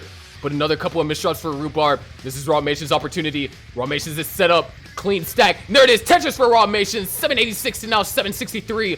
Rhubarb still needs a couple of pieces, but Rahmations not quite in a position to score. Gonna do everything he can. Sacrifice the stack just a little to open up the well, and it might not have been the right decision. Needs a J piece. Needs an I piece. All right, I piece goes over to the left. Rahmations opens up the well. No, yeah, gonna keep it open. Reopens it up. Rhubarb back into the lead by a Tetris. Rahmations now needs to get this well open at all costs. All right, needs just one more piece. All right, well is open. Rhubarb set up for a Tetris, but no, gonna burn it out. Rahmations now down by 1 Tetris, and with that Tetris takes the, almost takes the lead. Only needs a single here. Meanwhile, Rhubarb still running a complication, and now officially takes the lead. 869 to now 843. Rhubarb has cleaned up the stack, knocks down a Tetris, taking the lead right back. This is going to come down to 29 play, just like in the previous decide. Oh no, the misdrop from Rahmations. All right, able to knock down a Tetris. Let's see how he decides to solve this. He's going to need to find an efficient way to get out of this. All right, Rhubarb actually in a lot of trouble here as well. Is finally set up for a Tetris, but it's going to be a dirty one. Rahmations is going all out here, going for this column 8. There's another Tetris for Rhubarb, Tetris for Rahmations, another Tetris for Rhubarb, 13,000 point lead, but the 29 board is not ideal. Rahmations is set up, this last Tetris will do it. He just needs the long bar, and there it is. Rahmations clutches out the decider, preventing the reverse sweep, tying up the set. 1-1.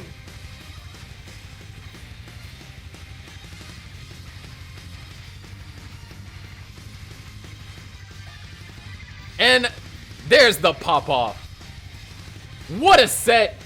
What a game. We are good to go with our next set. And this is a very important one. This determines which captain has the advantage going into our captain's match. With both of our players being ready, let's go ahead and get them counted down.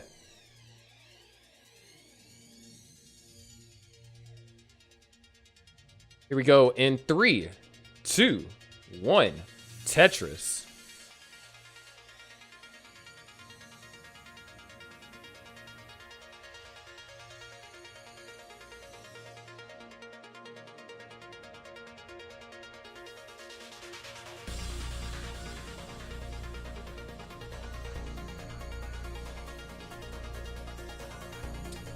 And it already looks like Redshurt going to have to deal with a lot of misdrops early on.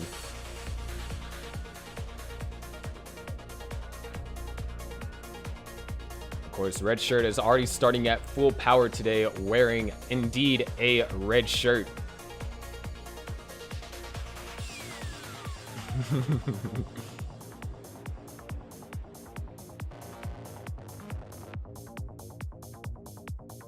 But both players actually having to deal with a little bit of a complicated situation developing at the beginning of the game.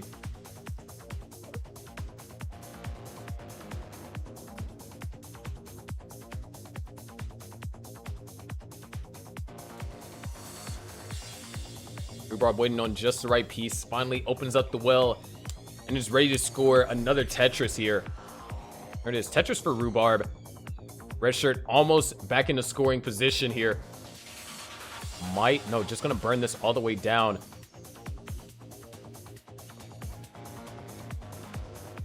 Of course, Redshurt, one of the players that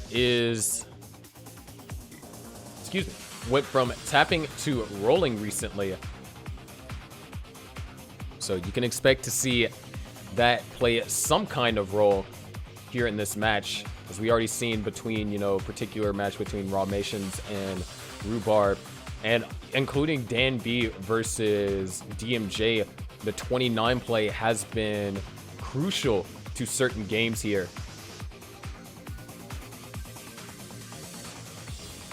Of course, Redshurt also a player that sprouts some very strong statistics, and not gonna go for the line spin. Missing out on that line spin opportunity there. He's just gonna force Redshurt into more burning here early on.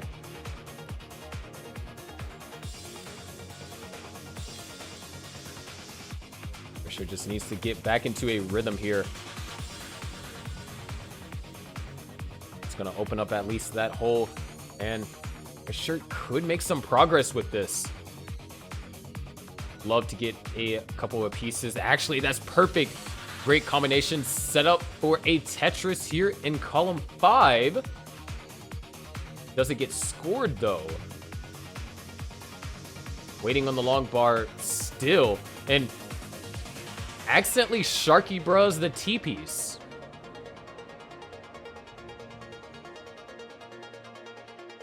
And nice little overhang and tuck right there, and Redshurt just with several uncharacteristic misdrops right now. And that left side is very dangerous. Still gets the eyepiece over, but the issue is Rhubarb with this massive lead generated here. Almost 150,000 points.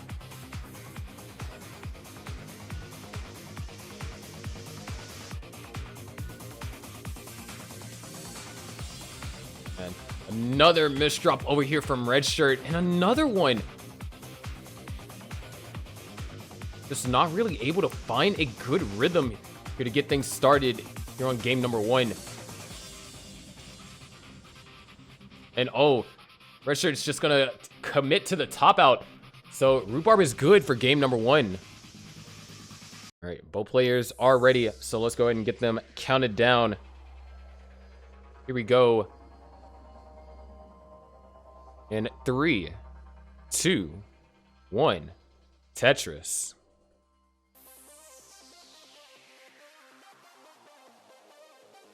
A little bit of a delayed start from Redshurt. It's all fine. Just a really kind of rough game for Redshurt. Wasn't really able to kind of get into a rhythm, get into a groove, and this tuck over there for Rhubarb. Redshurt is going to knock down the first Tetris out of the 2. A couple of tricky pieces for Redshurt, able to deal with them very well.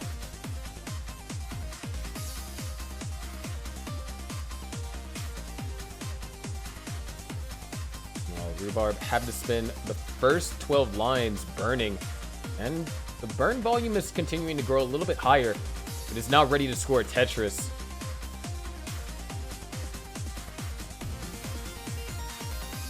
Very nice start over here for Redshurt so far.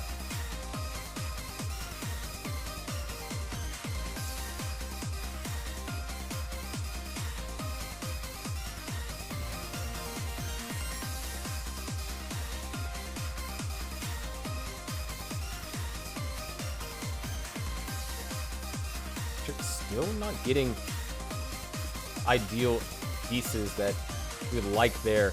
And, oh, just the rotation. Good T placement, though. Fortunately, as a result, the advantage that was built up towards the beginning of the game is going to disappear. The Tetris for Rhubarb.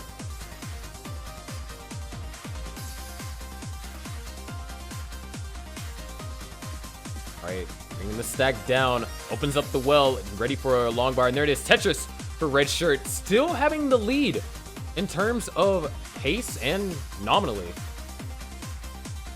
As now it's Rhubarb's turn to have to kind of deal with a couple of tricky situations. Got a nice little LP shape in the stack, so gonna build on top of that L.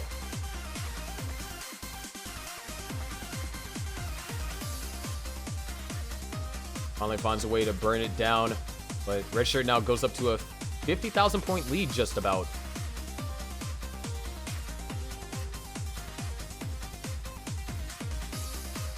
Tetris for Redshurt. Rhubarb still not quite getting the right pieces to get set up.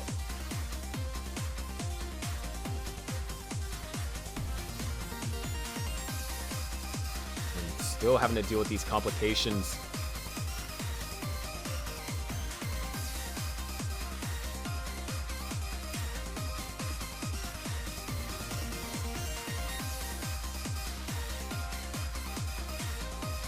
$266 to now 185. Redshurt playing with fire here. Oh! Gets the long bar over. Survival is important right now. Nicely done.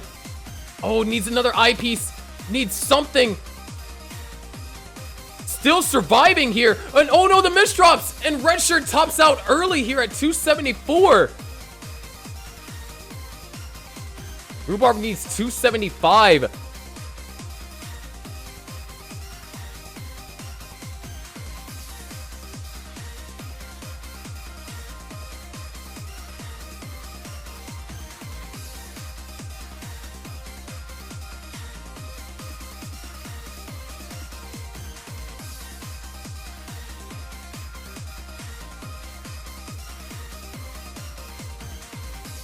So 2 Tetrises and some change will be enough to do it.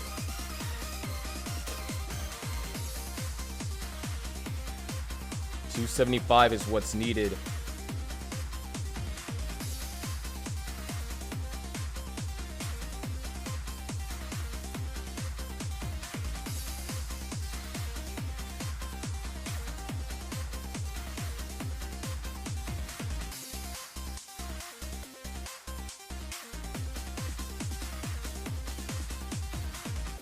And that Tetris will do it. Rhubarb takes game number 2.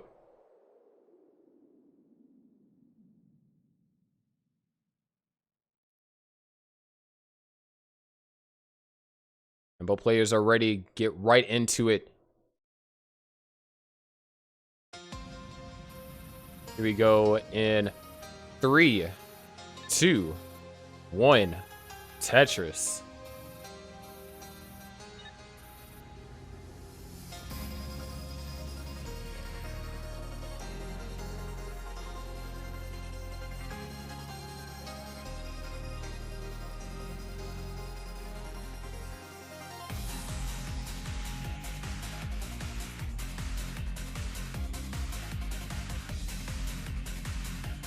So now we've seen a complete 180 of Rhubarb's previous match.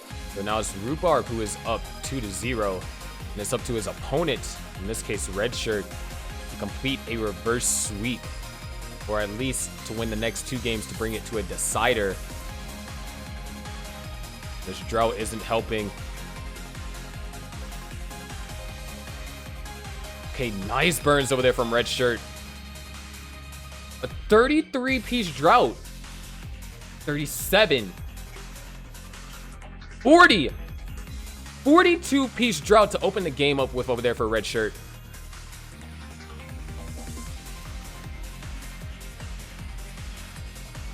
Absolutely ridiculous. But Great survival on Redshirt's part.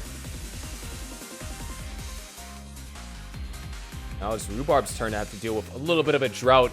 Not as serious, but any drought can be fatal. Or rather, lethal.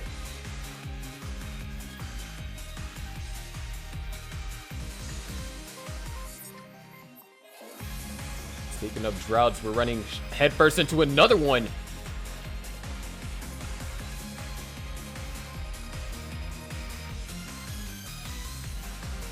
$139 to $190, and the misdrop over here for Redshirt.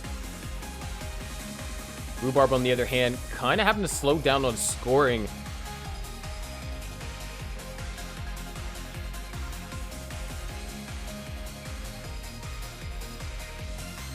And another drought developing for Redshirt.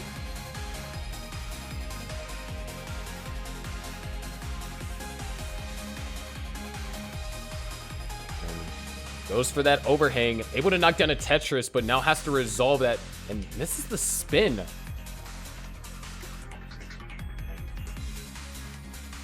And Rhubarb now kind of in a tricky situation as well. Forced to go for quite a few abstraneous burns here. Rhubarb opens up a long bar dependency. This is not a Tetris. Long bar would be great. Long bar is not coming for Rhubarb either. As a matter of fact, this could get dangerous. All right, perfect L. Rhubarb not going for the burn, just held out for that long bar. This is a great opportunity for Redshirt. Knocks down one Tetris, set up for another. Rhubarb finally opens up the well.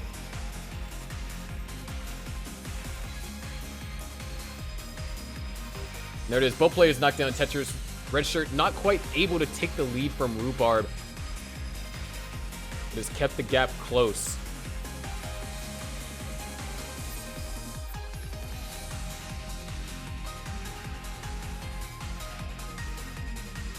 Eyepiece comes a little bit early over there for Redshirt.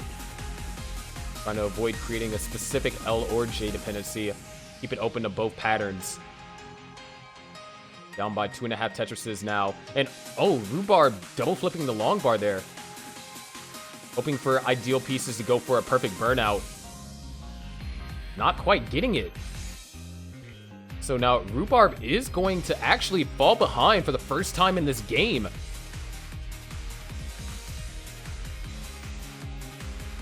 Rhubarb finds a way. Opens up the well into a Tetris. Redshirt now with a 4,000 point lead, so a true lead Redshirt has. But interestingly enough, Redshirt opting to go for more efficiency, not taking any Tetris ready or Tetris well ready prep burns.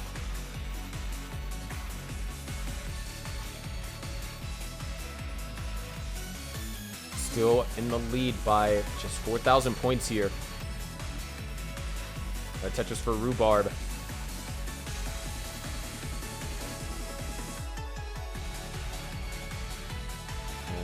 Drought ensues. Redshirt knocks down a Tetris. We will hit transition shortly.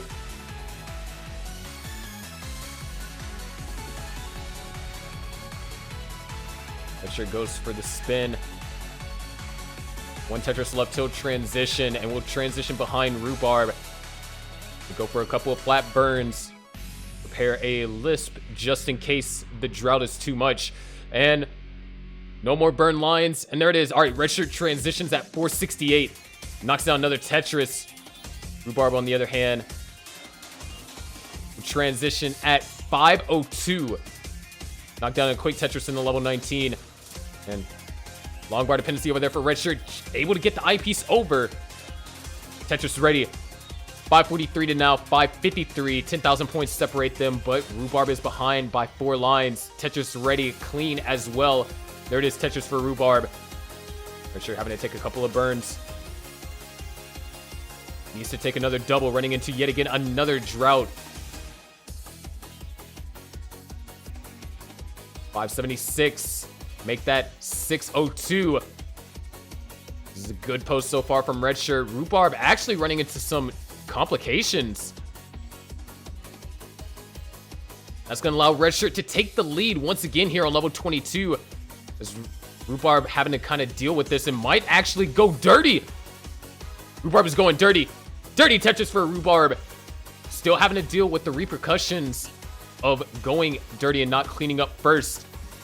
But, oh no, this is getting tricky over here for Redshurt. Redshurt goes for that delay burn. Tad bit risky. But it looks like no prolonged harm is done. Well is open over here for Redshurt. Tetris for Redshurt, 699 and now 653. Rhubarb is hot on his tail in terms of pace, and Redshurt holding out for this T-piece. It's not showing up. Redshurt has to take the burn here. Rhubarb knocks down a Tetris. Now Redshurt is eyepiece dependent in the center. Gonna just go ahead and take the triple, bring the stack down. Tetris ready, down by 3,000. Another Tetris for Rhubarb. 747 now to 750.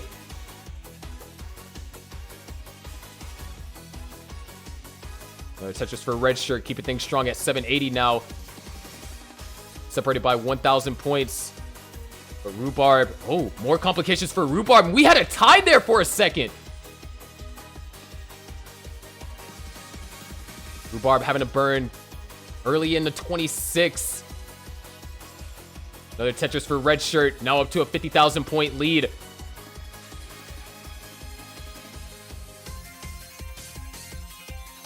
Redshurt with another misdrop. Rhubarb still not clean, and actually, oh, Rhubarb is in trouble, and that's gonna do it. Rhubarb tops out. Redshurt avoids the sweep, and with a stellar post-transition, takes game number 3. All right, we have a ready from both players. Let's go ahead and count them down. Game number 4. Are we going to see another decider here today? Or will the reverse, or rather, will the reverse sweep be avoided entirely with this next game?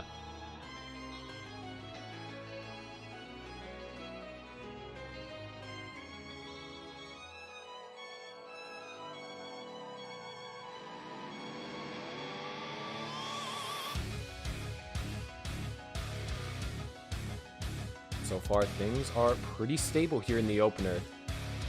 No crazy piece sequences, no 42-piece droughts yet. And Rhubarb with a couple of misdrops, so it's going to allow for an early opportunity here for Redshurt.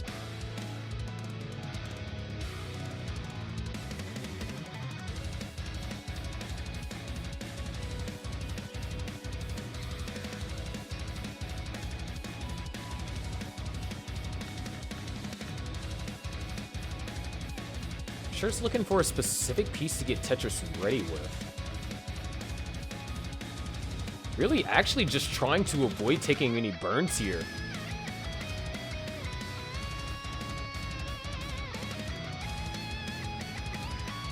Rhubarb has only scored 2 Tetrises so far.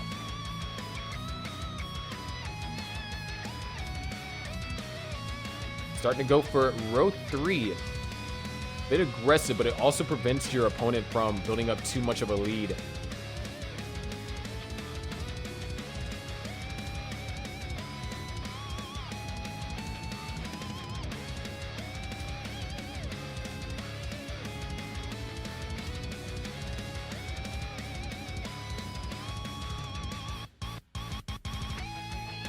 .208 now, and sure, going for an interesting setup there.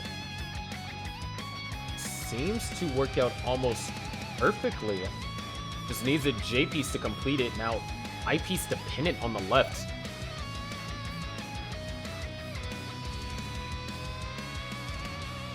Holding out for a specific piece, gonna decide to use that T piece to kind of start the resolution to this problem. Need a J piece. All right, that's perfect. Might just go for row 2 here.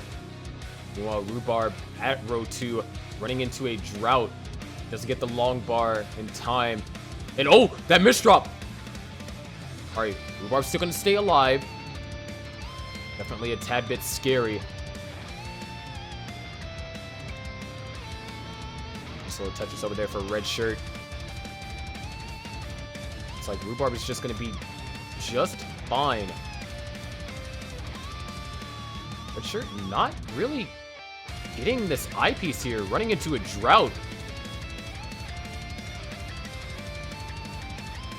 And Rhubarb now actually in position to take advantage. His ahead in lines was up a little bit higher, so having to burn lines a bit more rapidly than Redshurt. And this drought hit hard, but not hard enough. Redshurt, or Rhubarb, knocks down a Tetris, goes up to 244. Redshurt is currently at 258. And a missed spin over there for Redshurt. Rhubarb yet again up high. Finding these excellent ways to navigate through these situations, but this isn't even a Tetris, it's a triple. Separated by half a single now.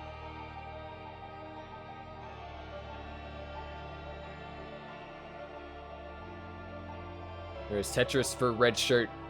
Able to solidify, once again, a Tetris advantage. And not able to get that all the way over. And is actually going to play the safer way.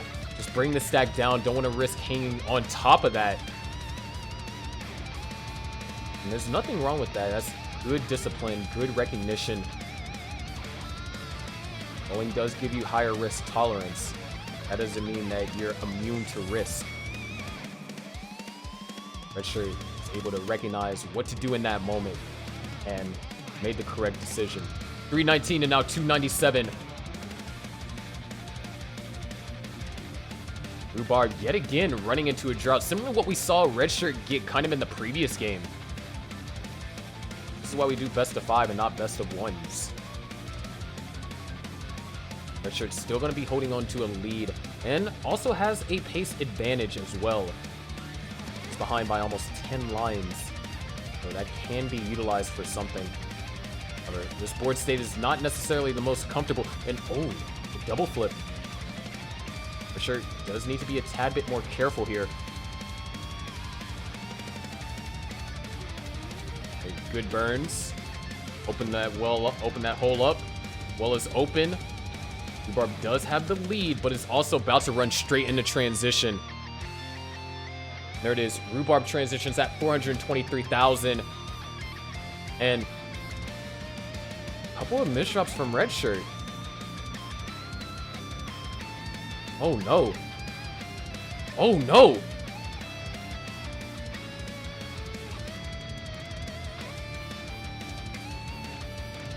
Eyepiece needs to come right now. Oh, okay, that's good. Redshurt has a chance here. If an eyepiece comes right now. All right, Redshurt finding a way, opens it up and survives. Is going to be trailing Rhubarb, who is a full level ahead. But the thing is, Redshurt is alive. And several misdrops cascading one on top of the other. Redshurt back in the dig there, or here. And oh no! Redshurt needs an eyepiece, running into a drought. And the hang! Redshurt tops that at 442. Rhubarb takes game number 4, preventing a reverse sweep situation. And now the Sparks and Minos are up 2-1. All right. Ladies and gentlemen, hope you enjoyed our brief break while we've waited for the captains to get ready. Hope you're ready for some hype action, because this is a game with very heavy stakes. I could go for a steak right now, actually. But in all seriousness, though, if Jerpidude wins this, then these two teams go to one final match to decide who advances to play the Millionaires. However, if Opaux wins this, we go to a sudden death situation. With that being said, both of these players are ready. I hope you guys are ready, because I know I'm ready.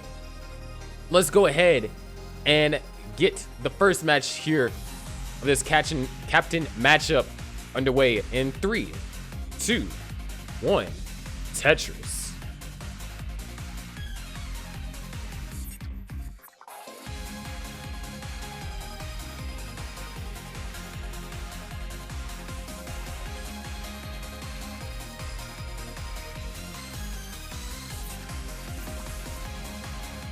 here we go.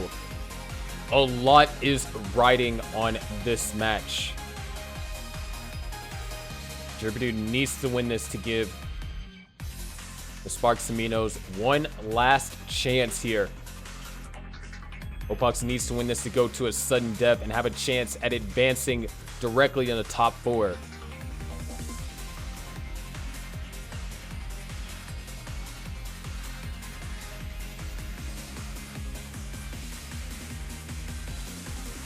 So far, we've got a efficient start over here from Opaux. Jerpidude had to do a little bit of burning at the start, and Opaux might actually go for a... Opaux is going for this row 4. No, this is row 5. This is row 5 Tetris. Knocks it down.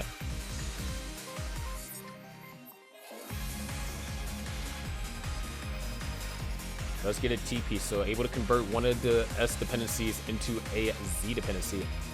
Now, Jerpidude, yet again, a little bit of an uncomfortable situation.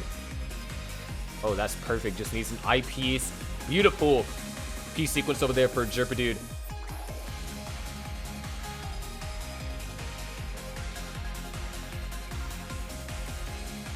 Opaux still looking for the right pieces to try and open this hole, or open up access to this hole. And might just going to take the burns here. Jerpidude is going to lead here in the first 40 lines. 152,000 for Jerpidude, 132 for Opaux.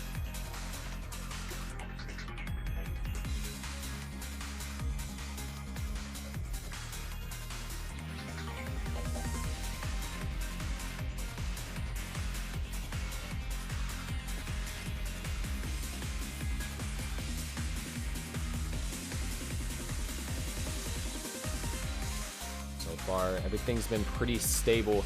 Jerpidude's been able to hold on to this lead.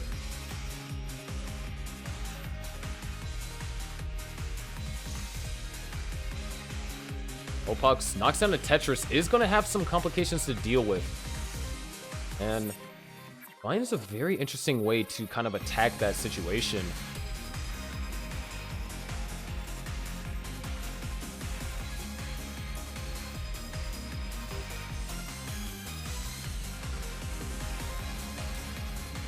Still not quite in position to score, but after that split triple, Opaux can go for row 2. It looks like that's exactly what Opaux is going to go for. Jerpidude at 312, Opaux at 240.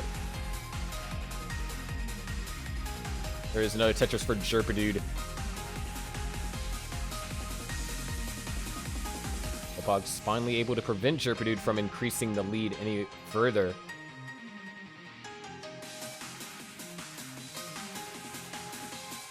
Jerpidude could be in a little bit of trouble. Able to score one Tetris, but that hole on row 4 is going to prevent scoring another one without having to take a triple. So that might give Opaux some room. Yeah, Opaux is able to take advantage, closing the lead down to now only a 56,000 point advantage. Just needs the J. There it is. Perfect J piece. Jerpidude's going to knock down a center weld, bump it right back up to a 70,000 point lead. Opaux cuts it back down in around the 56,000 range. Now Opaux in need of an L. There's no L in sight, unfortunately.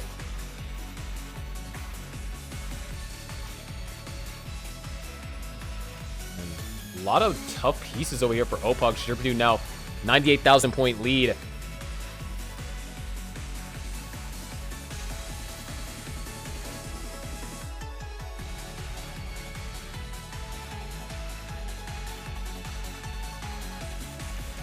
We'll be running into some small complications here. It's going to cost a couple of burns.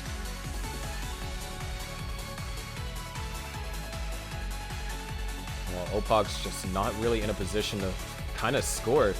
So going to be trailing by 100,000.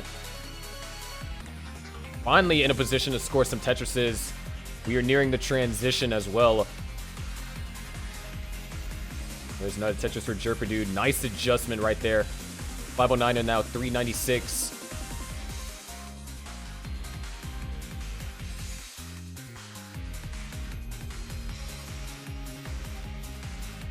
And Opaux accidentally brought that back. Jerpidude will transition on the next Tetris, and eyepiece came a tad bit too early.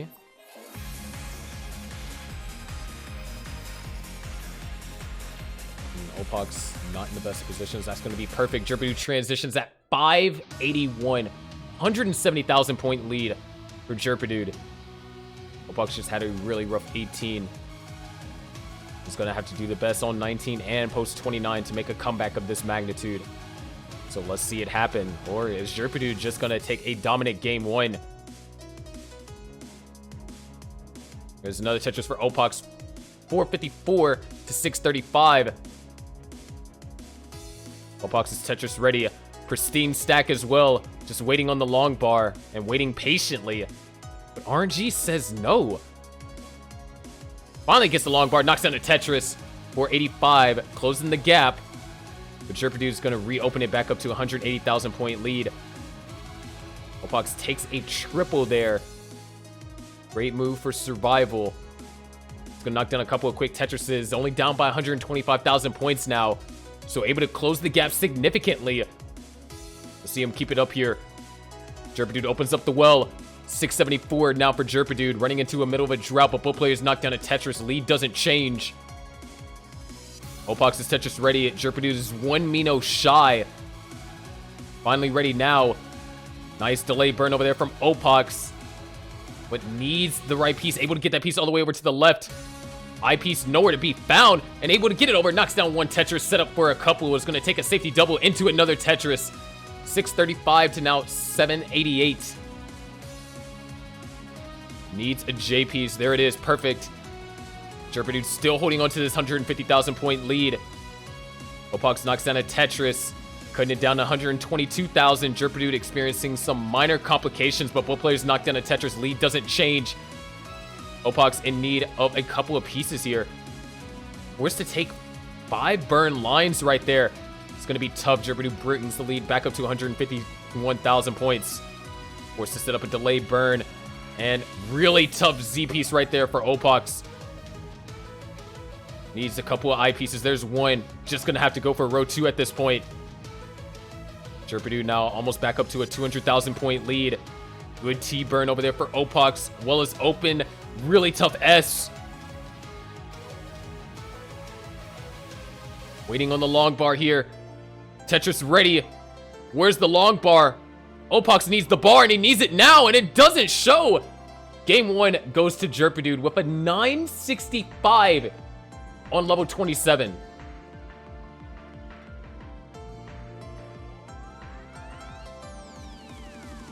So let's go ahead and count them down to game number 2. Here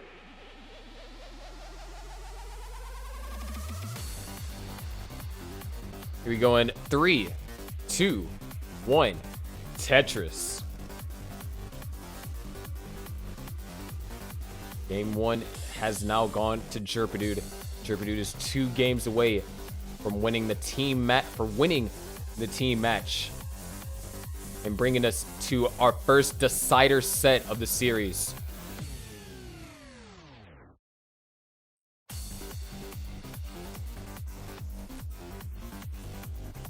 Oh, nice adjustment over there for Opaux.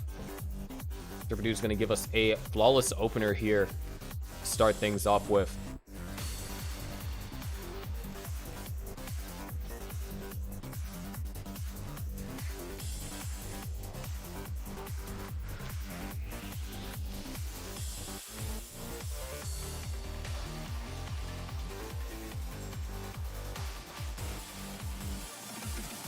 Dude, just really keeping it clean. Opaux having to take the burn lines that he did early on. Giving Jerpidude that small advantage. And Jerpidude refusing to burn right now. Gonna pay out. Perfect opener over here. Well, almost perfect opener from Jerpidude. Had to take 1 burn line.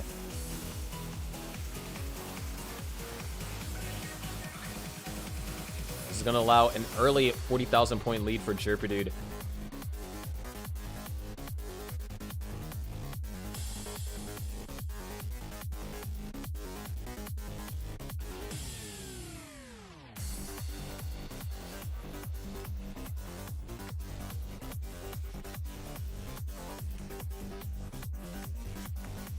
190 now to 184. Opaux actually starting to play faster than Jerpidude, despite not pushing down. Somehow ahead in lines.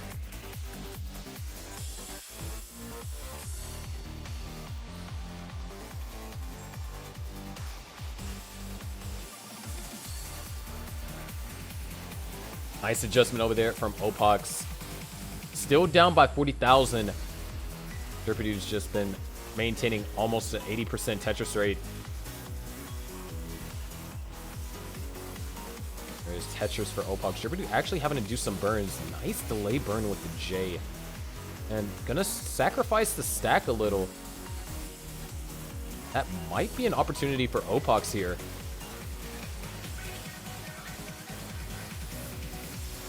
There's Tetris for Opaux. 269 and now 306.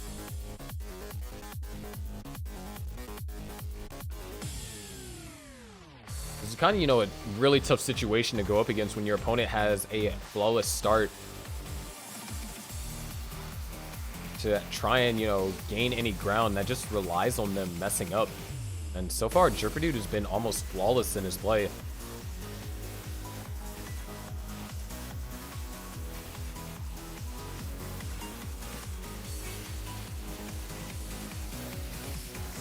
There's Tetris for Opaux. Closing the gap slightly. Jerpidude needs to have to take a couple of burns here and holds all the way out for the long bar in that situation. Just has so much risk tolerance. Finally having to take a couple of burns here. Long bar dependent in the center. Needs to be careful. And commits all the way for that long bar. However, the lead has shrunk to just only a 2 Tetris advantage. Make that less than a Tetris advantage.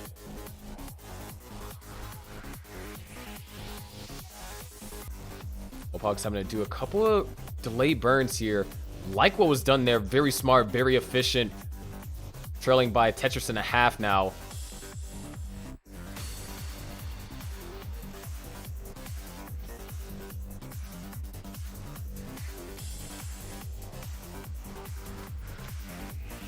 Opaux gonna actually opt to fill in the eyepiece dependency first. Fortunately, another eyepiece came. Jerpidude now, very clever setup.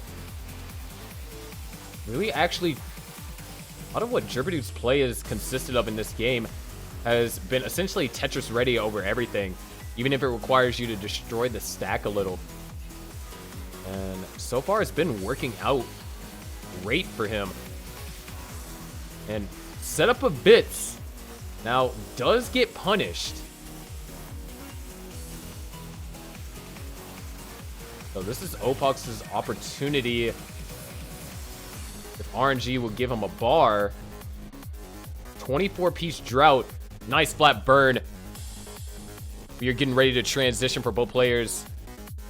1 Tetris left possible for Opaux and 1 left for Jerpidude.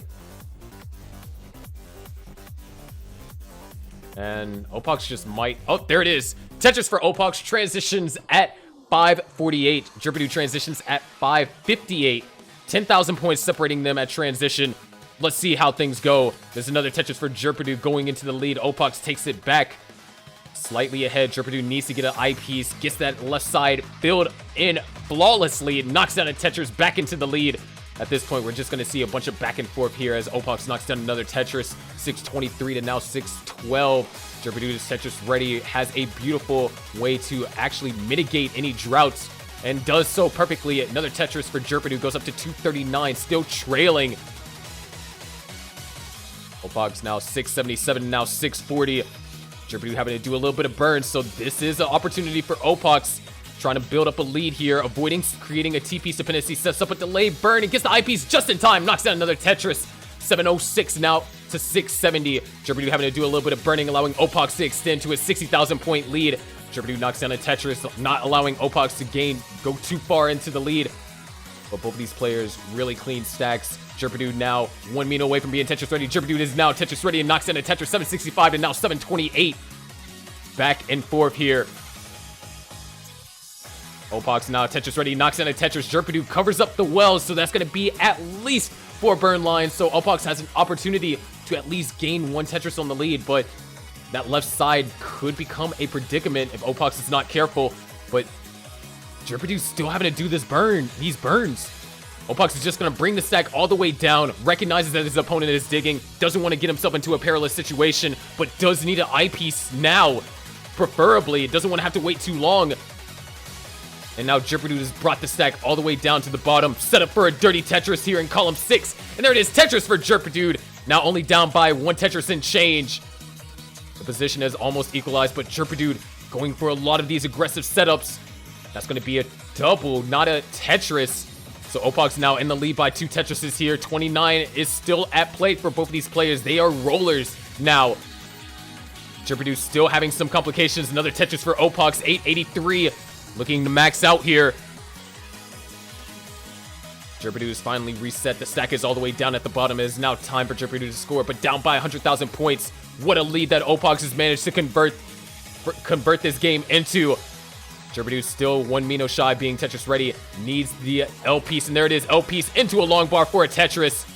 Opaux is Tetris ready, but has to do some burns here. Has to take 4 burns right here. So Jerpidude knocks down a Tetris off that lead. 867 for Jerpidude, 955 for Opaux. Opaux is running into a drought here, 20 pieces and counting. Keeps the well open, trying to mitigate as much of this drought as possible without having to take too many burns. It knocks down a Tetris, 994 to now 871. Jerpidude now running into a drought on level 27 as well, and not able to utilize the long bar for a Tetris. So 100,000 point lead. That's kind of what the territory we're going into here. 1,035,000 for Opaux. Now we reached level 29 for Opaux. Jerpidude can try and grab 1 more Tetris. And Jerpidude now has an active chase down of at least 100,000 points, or almost 100,000 points. Opaux's opponent is still alive, so Jerpidude has to do something, needs to outlast, needs to try and put some pressure on Opaux. Opaux now just bringing the stack down. Jerpidude surviving. Oh, Opaux needs to get a piece over to the left. And oh, can he get a piece over? Oh no! And he can't get a piece over. Jerpidude needs 90,000 points. 1,057,000 is what Jerpidude needs. Can Jerpidude do it? This is almost the equivalent of getting around 60 lines, somewhere around there. And oh, wait, don't celebrate too early yet. Jerpidude now running into some trouble.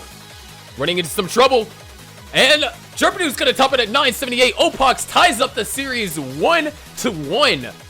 All right, both of our players are ready. Let's go ahead and count them down. Game number 3. The set is tied 1-1, but who is going to take game number 3 and be 1 step closer to their respective goal? We are about to find out in 3, 2, 1. Tetris.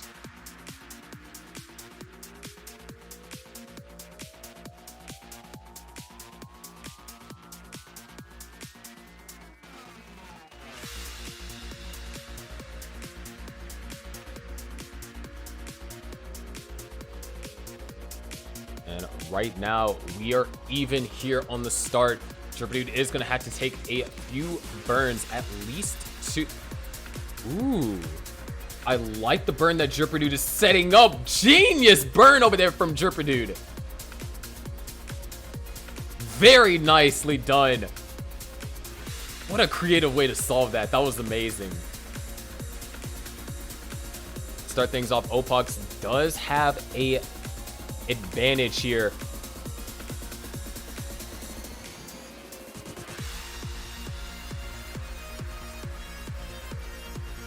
And actually is going to take a couple of burns here, so the advantage that Opaux has is not really existent anymore. So now both these players are basically on a level playing field. And great number of S's right there. So Opaux is having to commit to a lot of these burns. Nice flat J burn. Jerpidude is going to take a lead as a result. Going to be up by just under 2 Tetrises. Good tug setups over there from Opaux. In the middle of a 30-piece drought. After 34 pieces, finally gets a long bar, knocks down a Tetris, and knocks down another one just for good measure. You're at 41 lines. Opaux is at 151,000. Jerpidude once again, was able to kind of increase the efficiency through, you know, just some smart solves. It's going to be at 188,000 here, or 189,000 at 40 lines. So not too much of an advantage over Opaux.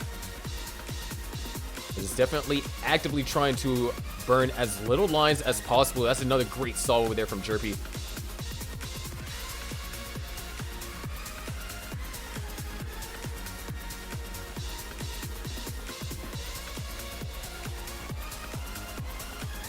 Opaux goes for the eye spin, able to hit it, but a J piece is needed.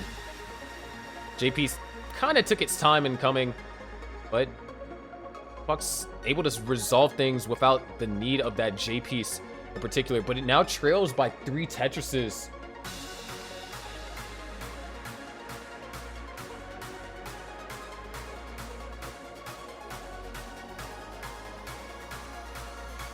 $248 to now $304.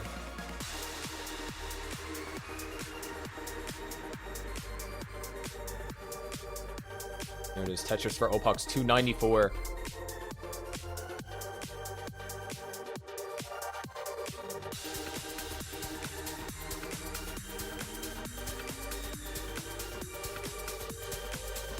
Tetris for Opaux, $316.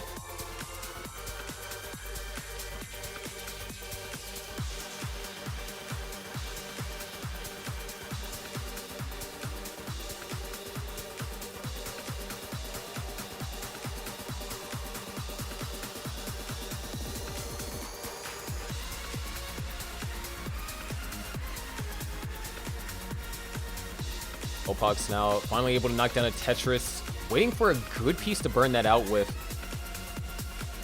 The piece came just a tad bit too late. Jerpidude, with a sizable drought right there, actually lost around a Tetris off of his advantage. 390 to now 405.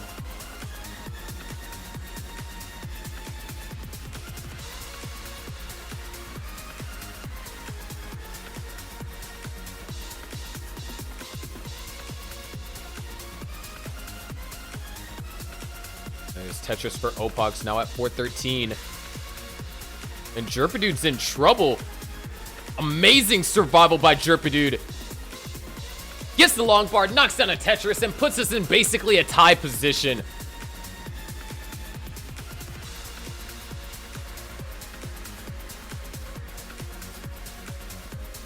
Maybe getting in trouble when I happen to be drinking some of my water. Not trying to choke. But as of right now, Opaux does have just around a 1 Tetris advantage. And a couple of tricky pieces over here for Jerpidude. And Opaux, nice burn right there. We are about to hit transition. We're looking at a couple of 500k transitions. Jerpidude might hit it sooner than Opaux. Was up a little bit higher, so burned a couple more lines a little bit more quickly. Nice. Opaux avoiding creating intentional 2D dependencies. Just waiting on the long bar. Jerpidude would transition on the next line clear. Whether he does that with a Tetris or not, it's up to him. And he is going aggressive. And Jerpidude transitions at 561. Opaux will transition on the next double or Tetris.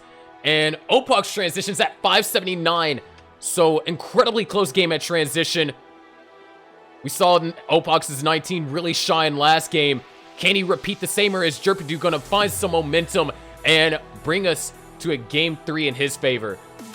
Anyways, 629 right now for Opaux, 638 for Jerpidude. Opaux able to knock down a Tetris. Now was getting a little bit precarious there with the pieces that he was receiving.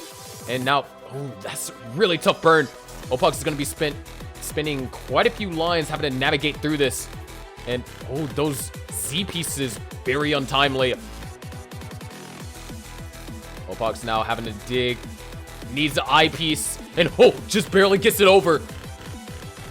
Needs an L or a J or another I piece. Finds a way to find an alternative solution. Beautifully done. Perfect. Immaculate down stacking over there by Opaux. Jerpidude, however, has built up a 74,000 point lead. Gonna take a triple right there, or not quite a triple, a double. Looked like a triple, but not a triple. Opaux is alive, down in line, so could be down by only 50,000, but that also depends on if Opaux is able to continue to play at the same efficiency as Jerpidude. Another Tetris for Opaux. Another Tetris for Opaux. 740 to now 814. Opaux now trying to get Tetris ready. Opaux is set up, waiting on the long bar. There it is, Tetris for Opaux. Jerpidude holding on to a 40,000 point lead now. Another Tetris for Opaux, keeping things going strong. T-spin for Opaux. Meanwhile, Jerpidude not gonna go aggressive. Jerpidude's actually taking these burns. This is an opportunity. Opaux takes the lead. Jerpidude deciding to actually go conservative there allowed Opaux to go into the lead temporarily. So now Opaux might have a line advantage, but Opaux forced to take these burns here. Jerpidude, however, not in a position to score cleanly. So there it is, Tetris for Opaux into the lead, 874 to now 866. Both players are clean, level 26. Here we go. 906 now for Opaux, 872 for Jerpy. Jerpy in the middle of a drought, holding up at the long bar, knocks down a Tetris, down by only 1,000 points. Opaux is ready, holding out for a 1. Jerpidude knocks down a Tetris. Opaux is still waiting. There it is, Tetris for Opaux. Still trying to keep things going strong. Not going to go for the adjustment. Not going to go for the split double either. Holding out for ideal pieces. Opaux is now Tetris ready. Knocks down the Tetris. Separated by 5,000 points. Both players at 220 lines. There's a Tetris for Jerpidude. We're about to head into level 29 here. Both players can try and score a total of 3 here on level 28. There's 1 for Opaux. Jerpidude has already scored 2. Can try and go for 1 more. And then we're going to have 29 play at hand. Opaux going to take 1 burn. And unfortunately, that's going to put Opaux out of range of another Tetris.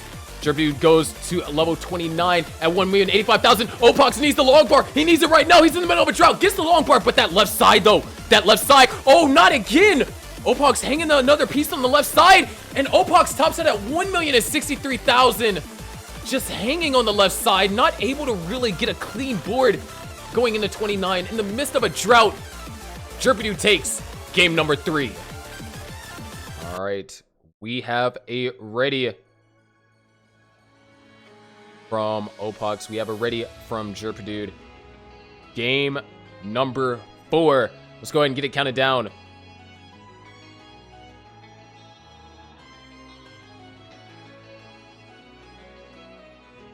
We go in 3, 2, 1. Tetris.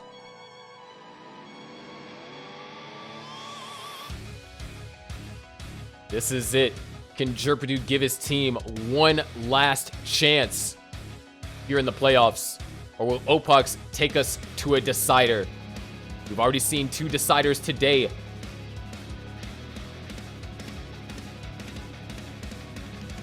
So can we see another one?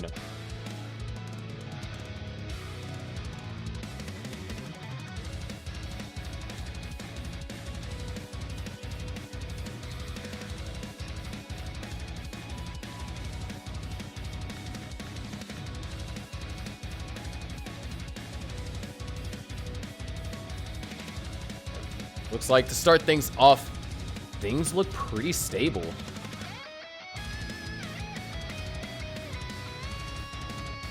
Both players off to a clean start. As a matter of fact, we are tied here at 20 lines. Same efficiency.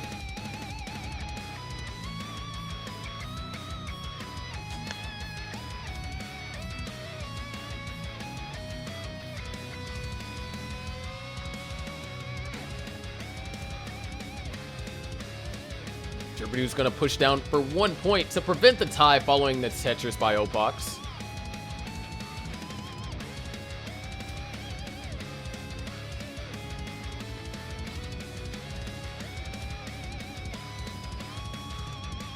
Opaux in need of a J or an I piece. Either or would work.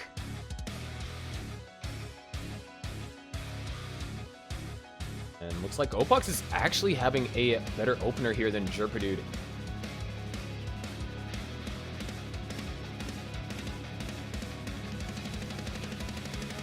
It's been over the past 3 games, it's been Jerpidude that has been really strong out of the gate here in the openers. Just very solid stacking, very nice decision making. There it is, another Tetris for Opaux. 210 to Jerpidude's 170 here at 43 and 41 lines, respectively.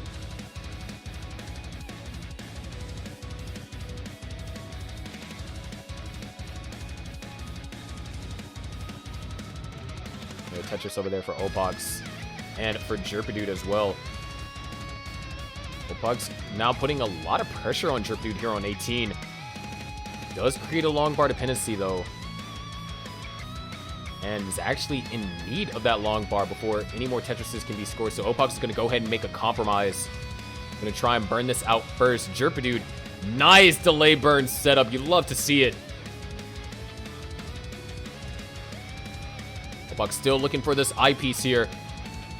Eyepiece doesn't come soon enough. Jerpidude is actually going to bring us back into a tie position. Well, not quite. And more burns being forced upon Opaux here. Jerpidude now officially takes the lead following those two Tetrises. Opaux is set up for a... No, not going to get set up for the dirty. Just going to burn this all the way out.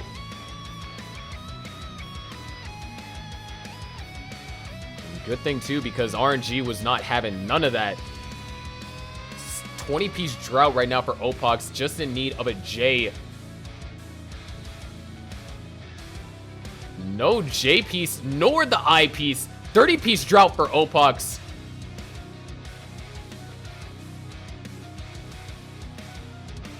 Now, Opaux is in a dangerous situation here. He's definitely down stackable.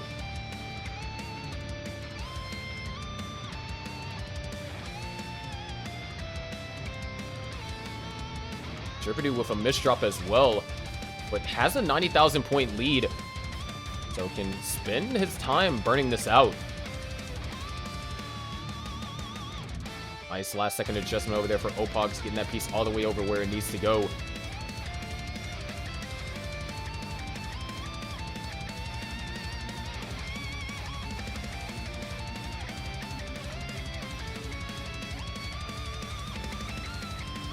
And a dirty Tetris over there for Opaux. Trying to find efficiency anywhere that he can. Needs 2 more long bars. There's 1.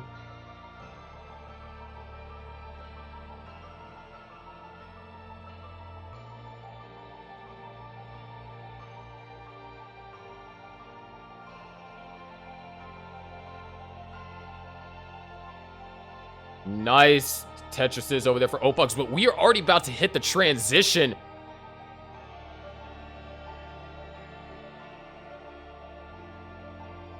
This could be it. One more Tetris left for Opaux. Jerpidude has a good amount left. There's 1 for Jerpidude, 2 more left. Opaux will transition at 445. Good burn over there from Opaux.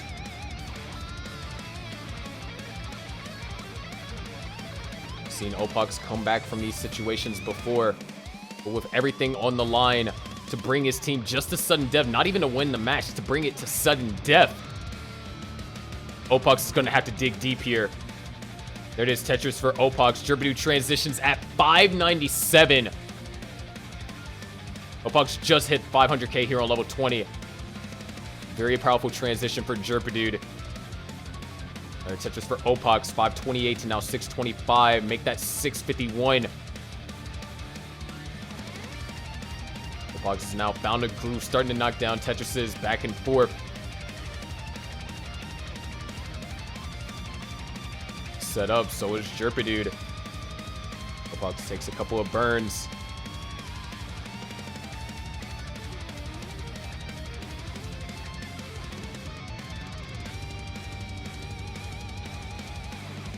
Now Tetris ready.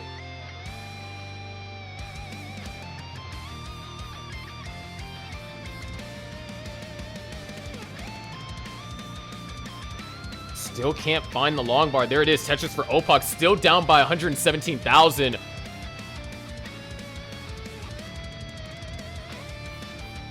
$655 to now 771. Jerpidude, great burns here.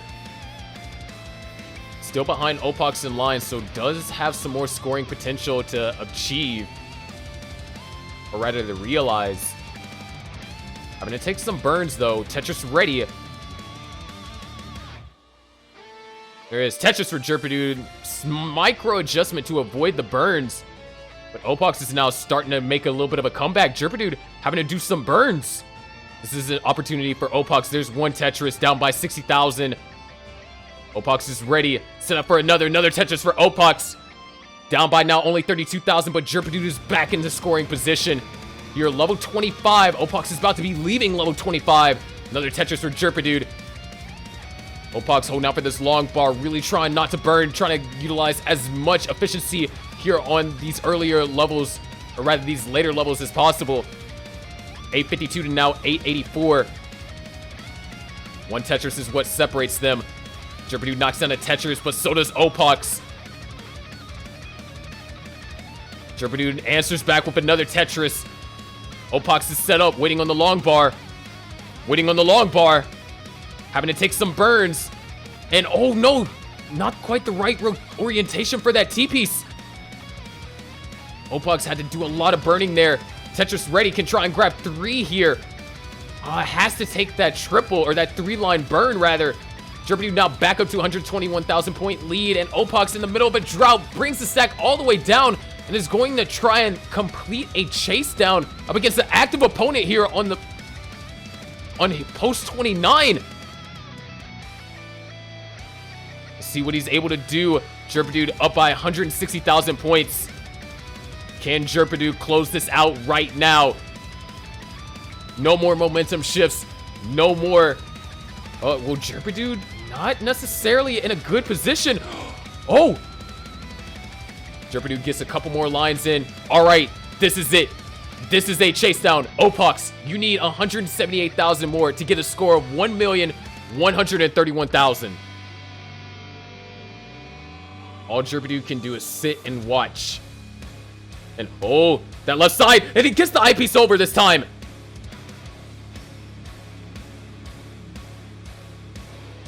That left side has been a dagger in Opaux' side these past few games. And oh, no. A couple of misdrops from Opaux. Needs to get the stack back under control. Down by 140,000 points now. And oh, these situations. All right, there's a triple. Able to get these pieces over to left. Good burns. And oh, the hang for Opaux. And that's going to be it. Jerpidude takes game number 4. Sparks and Minos are alive for one more match here in the playoffs. Grab 2 more here. Dan can try and grab 3 with perfect play. 1 Tetris left for DMJ. This is tough. DMJ not getting the long bar. DMJ's not getting the long bar. And there it is. Tetris for DMJ. Can try and grab 1 more Tetris. Dan needs to get... Alright, 40,000 point chase down. Can Dan do this? 35,000 points away. Said he's been having issues with rolling lately. And oh no, that left side needs to find some way to bring it down. 30,000 points away.